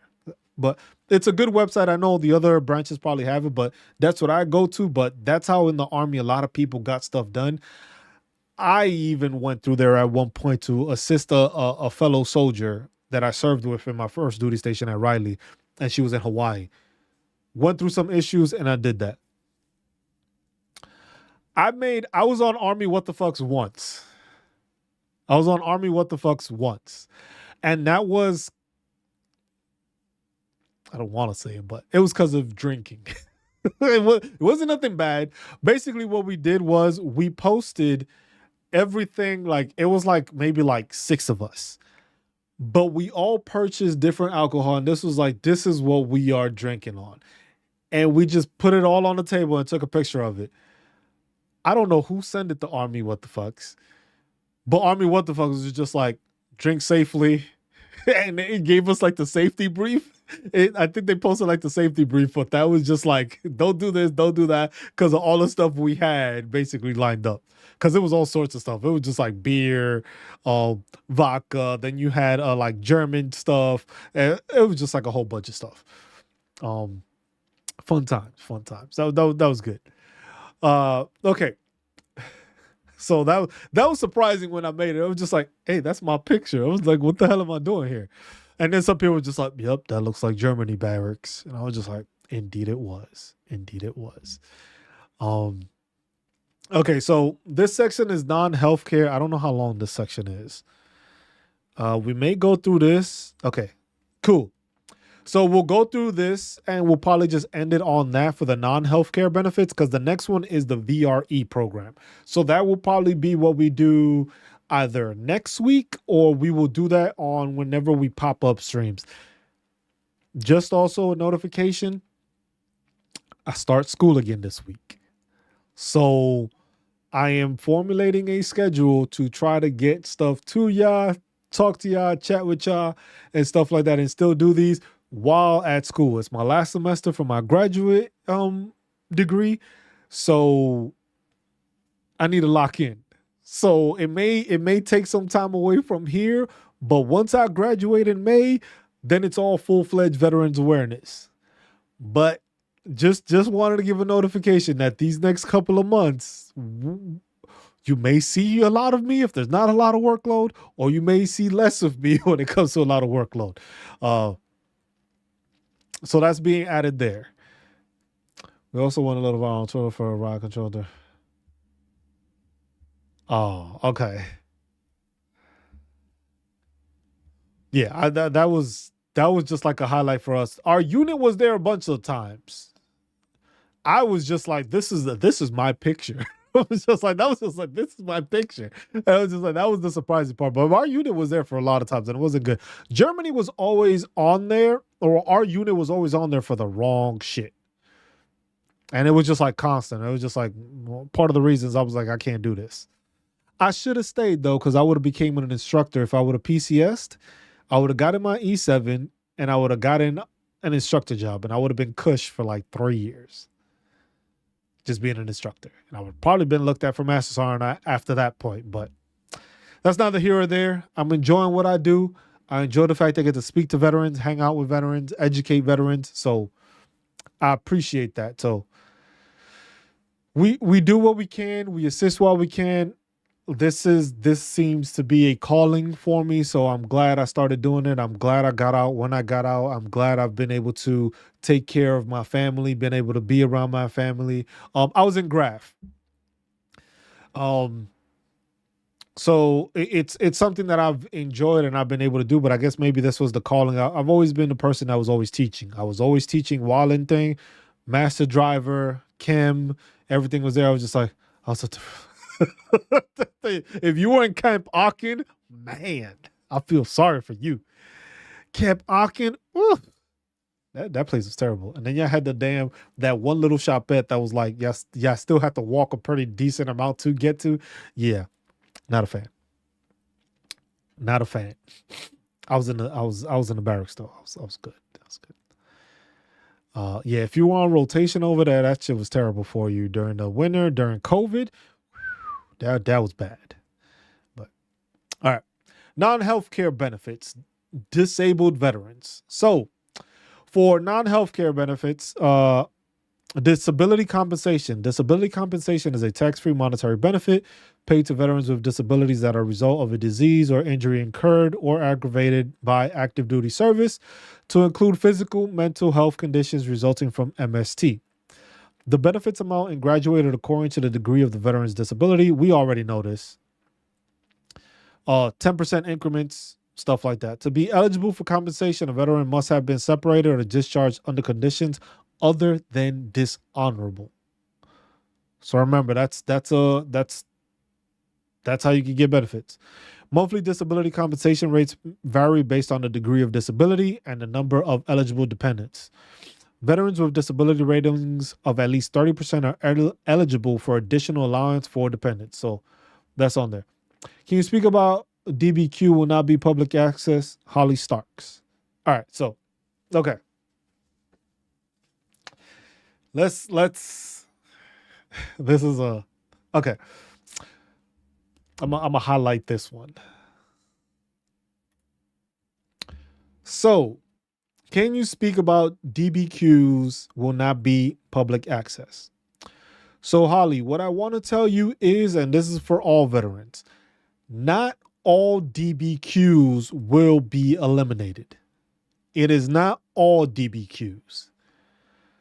The VA secretary is going to decide what is going to be available for you and what is not going to be available for use with an outside entity. So this isn't that all DBQs are being removed. They are going to be specific and say, hey, you can't use this one. You can't use that one. These are still good. That is going to be on the VA secretary. Annette, one of the channel members, had notified that it, it's looking like the orthopedics one. But like I said, when it comes to anything with the VA, until we don't get notified exactly which ones are going to be taken away, we don't know. Because the VA secretary is taking over. We have a new administration.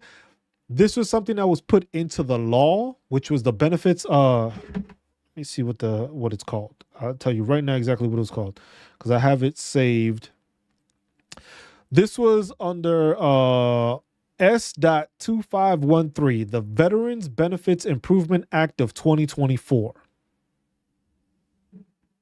Which, let me just look that up real quick, and I'll post it so that y'all be able to read it. S.2513,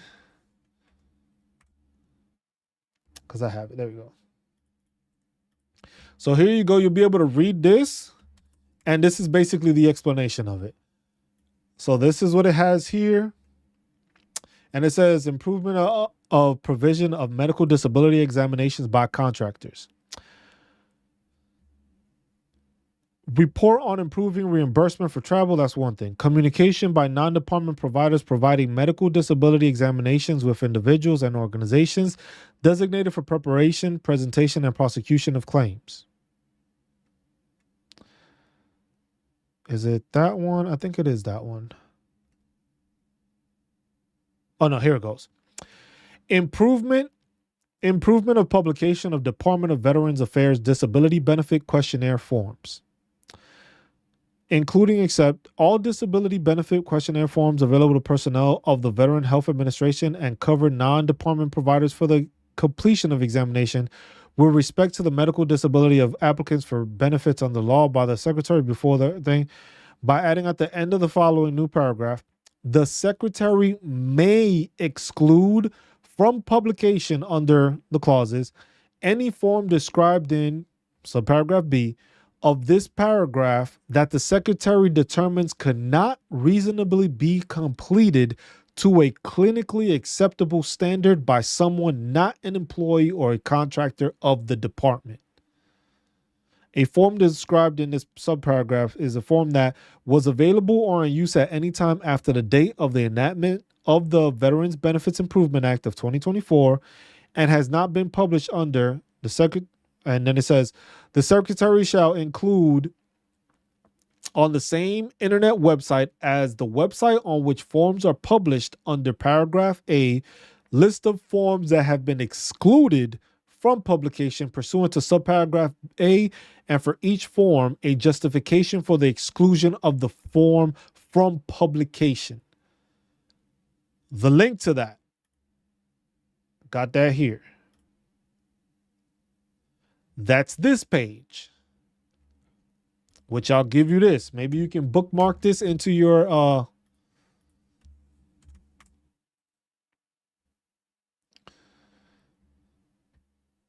so is it before so is it you can't view the DBQ to study it before your CMP, or they won't use?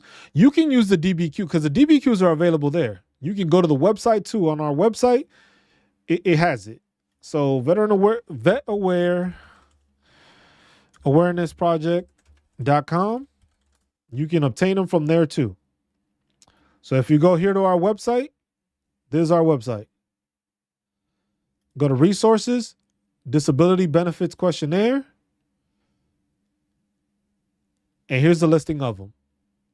And we have that list there. Once that gets updated, we'll remove the ones that are no longer in use. But you can look through it here. You can download them, check whichever ones you need, and obtain them that way.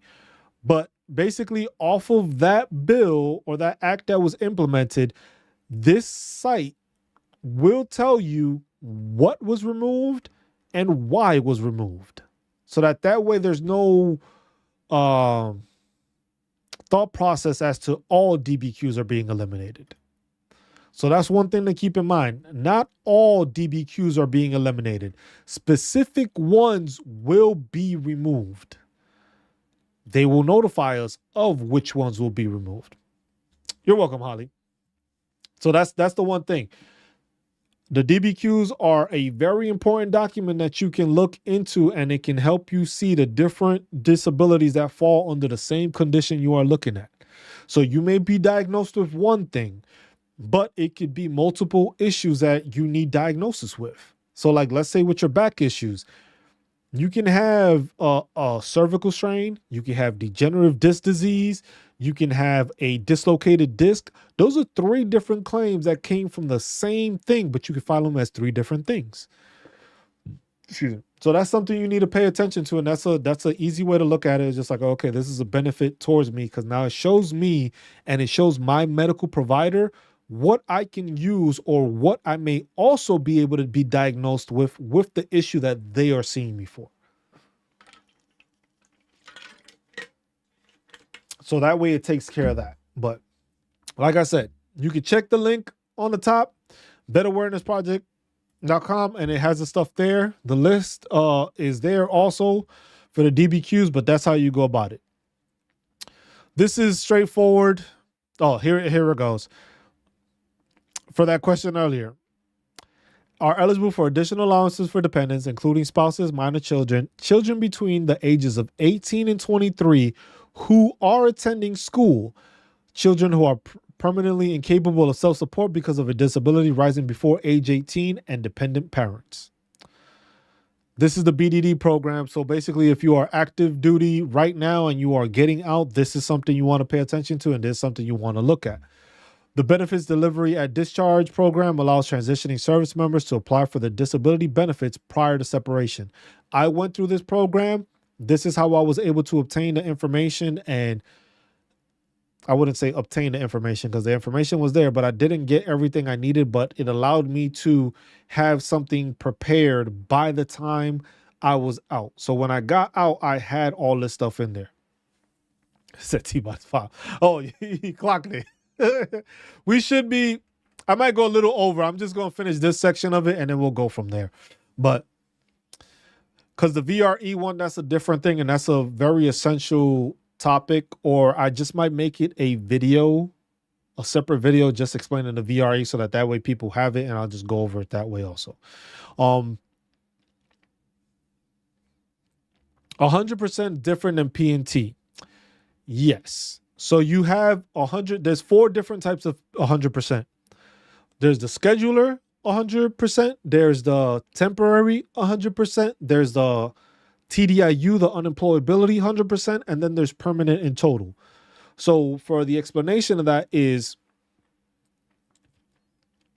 okay, the explanation for 4 different types of permanent in total. You have the 100% scheduler, which means you got to 100%, but you don't have your disability rating and your issues are not static, or most of them aren't static, and they may get better. So they put you at 100%, but you will still be reevaluated and checked because there is a chance that your conditions may get better. So they put you at 100%, you get paid at it, but you will probably have another CMP exam or more examinations to render to see that your disability may improve or will improve. And that's what they think. When it comes to temporary 100%, 100% temporary comes from you being, let's say you need surgery for whatever the case may be, and you may not be able to be as mobile or whatever the case may be. They will put you at 100% temporary and pay you for that amount, and it'll go from the date of the surgery basically to the point of when you're done with recovery. So if it's a 6 months process, you basically be at 100% temporary for that 6 month process, and then they'll move you back to what you were originally for. TDIU, that is basically the same thing as 100 P&T, but it just doesn't give you everything that the P&T does.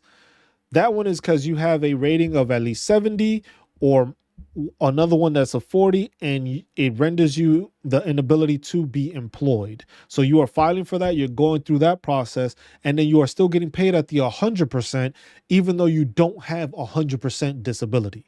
Then you got 100% permanent in total, which is basically the VA understanding that you are permanently and total disabled because of the fact that they understand that most of your issues are static and they will probably worsen over time, meaning that they know that your disability rating would probably increase with time. So they put you at 100% P&T. Which one pays for child's college 100%? None of them. The only way you can pay for your child's college, you would have to have transferred your GI Bill, which would mean that you would have to incur a service agreement when you do it. So let's say you're going to re-enlist into the military, you would have to make sure to put that clause in there when your recruiter or your retention NCO or officer, whoever does the retention, you have to make sure that you are doing that. So you have to make sure that you are letting them know, like, hey, I'm re-upping for whatever amount of time, but it's also to be able to transfer my GI Bill to my dependents. If you don't have that in writing and don't have that in the system, that's the only way. None of 100%, none of the 100% cover your children's pay 100%. None of them do. 100% P&T allows you to get that DEA benefit, the Chapter 35, which allows them to get that monthly stipend. Nothing covers your dependents' full tuition, except if you transfer the GI Bill to them and they use the GI Bill, and that's how they pay for it. But otherwise, can't do it. Does it have to be a service-connected disability for the temporary 100%, for instance? Yes, because basically it is something that, let's say, you are connected for and you're getting something done for it. Well, hold on. Let me think about that. It could be. I'm not entirely sure now. Not entirely sure. Because I believe it is for a service-connected disability. Because of the fact that it's like, let's say you have shoulder issues. If you need to have surgery to like shave off bone or fix a dislocation or something like that, that's service connected, and that's why they're treating you for it. So I would say, yes, it has to be a service connected issue that they are treating you for, that it's causing you to be 100% disabled for that time period. If it's something that doesn't have to do with the VA, they're not going to put you at 100% because the military didn't cause it. See what I'm saying? So that's a part there. It's like military didn't cause it. Okay, so special monthly compensation, SMC. This is basically an additional tax-free benefit that can be paid to veterans. For veterans, SMC is a higher rate of compensation paid due to the special circumstances, such as the need for aid and attendance by another person, or due to a specific disability, such as the loss of use of one hand, leg, or reproductive organ. If you need house bond and stuff like that, that's different. Yeah, I need VRN because they told me I have a degree, so I can't get school funding, but they will help me with employment, and I just got my first reminder about continuing with the program. So with the VRE, basically what you're saying is you have to justify it as for employment. So you got your degree, right? Well, you need the master's degree in that field in order to obtain better employment. That's how you got to project it. You're using a VRE for employment purposes. You already got your bachelor's. Fine, but if you get your master's in that same field for employment purposes, this would get me this job. So you want to make sure you have a job that will fit that program, because that's what they want to see. If it's for employment purposes, what job are you trying to get? Because if you just say, I just want to go to school to get this bachelor's degree or this master's degree, they're going to look at you like, so does everybody else. But if it's like, hey, I am trying to apply for this job, I have the credentials and stuff like that, but if I have my master's degree, it would enable me to apply for this job and probably get this job, because then I have a master's degree, which it doesn't show, so it makes me more marketable. Like right now, it's just saying you need a bachelor's, but if I have a master's, it may enable me to obtain this job. Stuff like that. That's how you got to word it. Special monthly compensation, like I said, it goes on there. Rates are there. Rates are different. There's SMC-T, R, R1, R2, N, L, M, and it goes and it gives different criteria for what it is and what you need. S is another one. K is basically the one that, like, if you file for like ED or loss of a organ, if you have ED and you file for it, you would get SMCK, which doesn't give you a percentage. It just gives you the extra pay. And with the SMCK, I believe you're able to have 3 different levels, or it's four. It's either three or four that you can get paid for because of it, that it falls into SMCK, and that can be tagged along on top of it.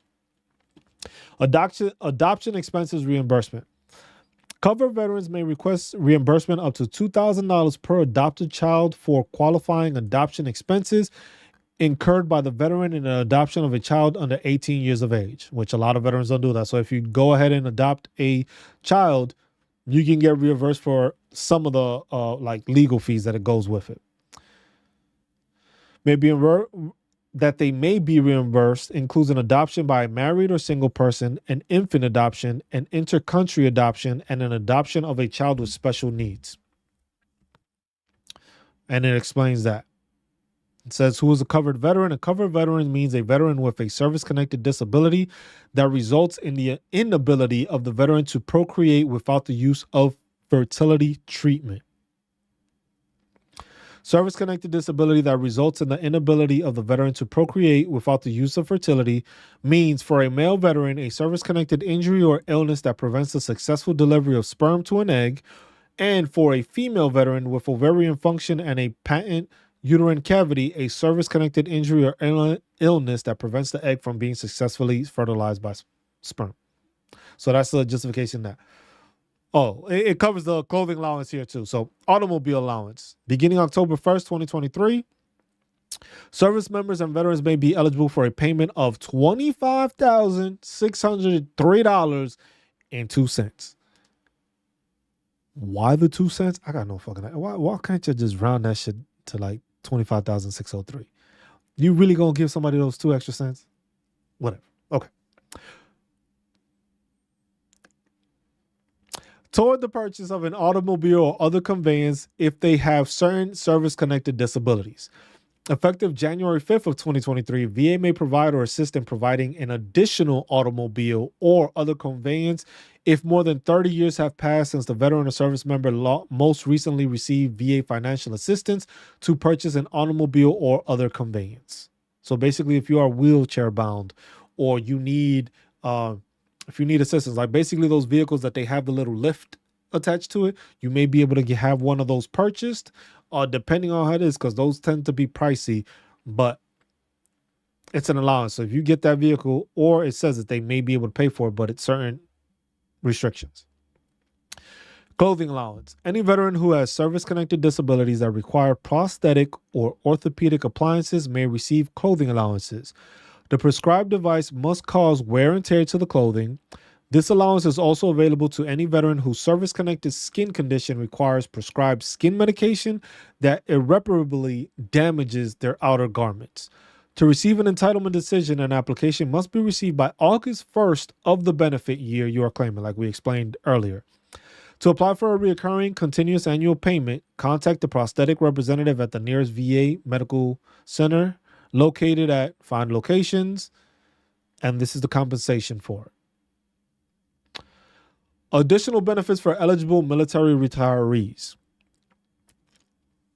This one gets a lot of questions because there's this one and then there's the I forget the acronym for the other one. For the combat one. Concurrent retirement and disability pay is a program that allows some individuals to receive both military retired pay and VA disability compensation simultaneously. Normally, such concurrent receipt is prohibited. Veterans do not need to apply for this benefit, as payment is coordinated between VA and the Military Pay Center. To qualify for CRDP, veterans must have a VA service-connected disability rating of 50% or greater and be eligible to receive retired pay. And must have retired from military service based on longevity, including temporary early retirement authority retirees, or must have retired due to disability with 20 or more years of service, or must have retired from National Guard or Reserve service with 20 or more qualifying years. For veterans who retired due to disability with 20 or more years of service, CRDP is subject to an offset for the difference between retired pay based on disability and retired pay based on longevity. So for all my retired veterans out there, There's that, but then there's also the combat. I forget CS. Oh no, I can't remember it off the top of my head. But there's the combat related like disability compensation one, CRCP or some. I forget. I'll it'll pop in there at one point. Um, we have housing grants for disabled veterans. Service members and veterans with certain service-connected disabilities may be entitled to a housing grant from VA to help build a new specially adapted house, to adapt a home they already own, or buy and modify it to meet their disability-related requirements. This is most of the time when I mean, like if you're in a wheelchair and the entryway that you have currently you do not fit through with a wheelchair. This is basically there to say, okay, we're going to provide you a grant that allows, like, hey, if somebody has to come in and extend the width of your doorway, this would be covered through that grant. Eligible veterans or service members may now receive up to 6 uses of the grant, with the total dollar amount of the grants not to exceed the maximum allowable amount. Housing grant amounts may be adjusted October 1st every year based on a cost of construction index. These adjustments will increase the grant amounts to leave them will increase the grant amounts or leave them unchanged. Grant amounts will not decrease. So basically, like our disability pay, it's not going to go down. It'll go up, and if there's no changes, it'll stay the same. To obtain information, gives you the link. Specially adapted housing grant. 2 different things. VA may approve a grant to assist with the cost of building, buying, adapting existing homes, or paying to reduce the indebtedness on a currently owned home that is being adapted up to a maximum benefit amount. And this one, so 2 different ones. Housing grant for disabled veterans. So that's a housing grant, but this one is a specially adapted housing grant. Now, I don't know if you can use both, but this is one that basically the loss or loss of use of more than one limb, loss. These are the SMC categories. So when you look at the SMC different levels, most of them obtain and have this information in there as to the loss, loss of use, stuff like that. So you have the housing grant, you have the specially adapted housing grant, and then you have the special home adaptation grant. VA may approve a grant to assist with the cost of adapting or purchasing a home to live more independently. Service member information on current rates may be found. To be eligible for this grant, service members and veterans must be entitled to compensation for permanent and total service-connected disability due to one of the following: anatomical loss or loss of use of both hands, certain severe burn injuries, certain severe respiratory injuries. Receiving a grant may also provide access to VMLI. I hate the fact that they didn't put the damn what it actually. Oh, Veterans Mortgage Life Insurance. There we go. They did put it. I just skipped over it.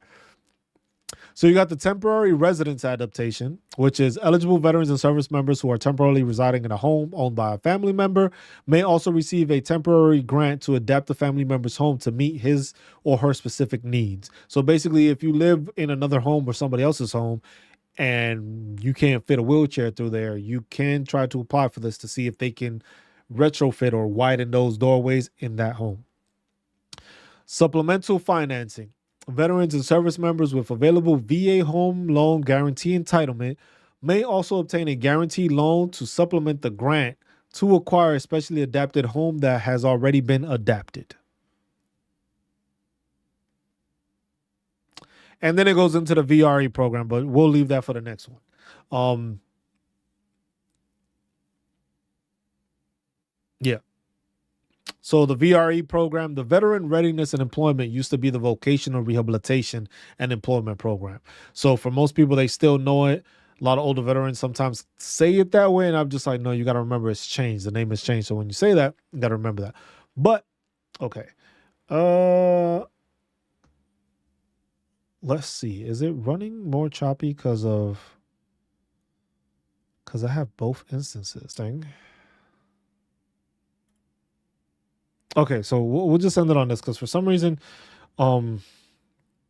My settings, when I put it to the full screen mode, it's getting choppy. So I'll work on that afterwards. But I wanted to say thank you to everybody that tuned in. I appreciate you guys as always. This was basically just a overview of the. We didn't get through all of it. There's still another three-fourths of this document to go through. But what we're gonna do is we'll keep on doing this. I'll try to start making videos off of this topic. So it's just like, hey, this is all the veteran benefits from 2025. It gives pretty good explanations and it gives the stuff in there so that that way you have the ability to do that. Let me post this back in here. So in case you want to look at it yourself, that's the link to that. Make sure to save that and bookmark that so you can go through it and read it, and it'll give you information on that. Uh, Remember, check out the website. Just you stopping by helps the project. We have donations tab. We have VA forms. We are going to develop a community page on there, or a community drop down. And the community link is going to be basically, we are going to start a little Veteran Awareness Project gaming channel, which we have. And that'll be for gaming. Like if vets want to come together and start, maybe play like a Madden franchise or an NBA franchise or an MLB franchise, we'll probably start formulating and putting those things together, so that way veterans have a little place to come together and game if they do game. If veterans have veteran-owned businesses, I want to start putting that in there so that way there's visibility on different businesses when it comes to different stuff. So that'll be me having a list of, hey, some do woodworking, some do arts and crafts stuff, some are like mechanic services, like stuff like that, so that if they're a veteran owned business by a veteran, we start highlighting that stuff so we can get the word out that veterans are doing these things.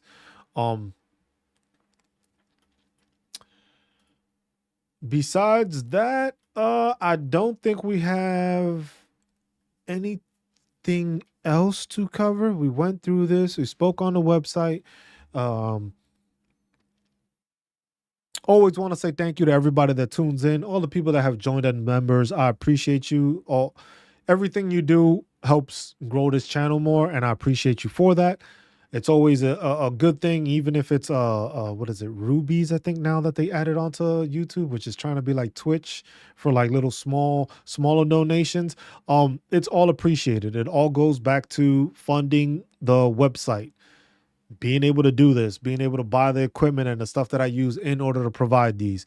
Allows me to get more time to actually do it, but we'll see how that goes. But like I said, we're gonna keep on doing this. This is a marathon. It isn't a sprint. Same thing when it comes to disability claims. It's a marathon. You can't expect to get results instantly. You have to take the time and you have to do the research and you have to go through this process of getting a business registered veteran owned.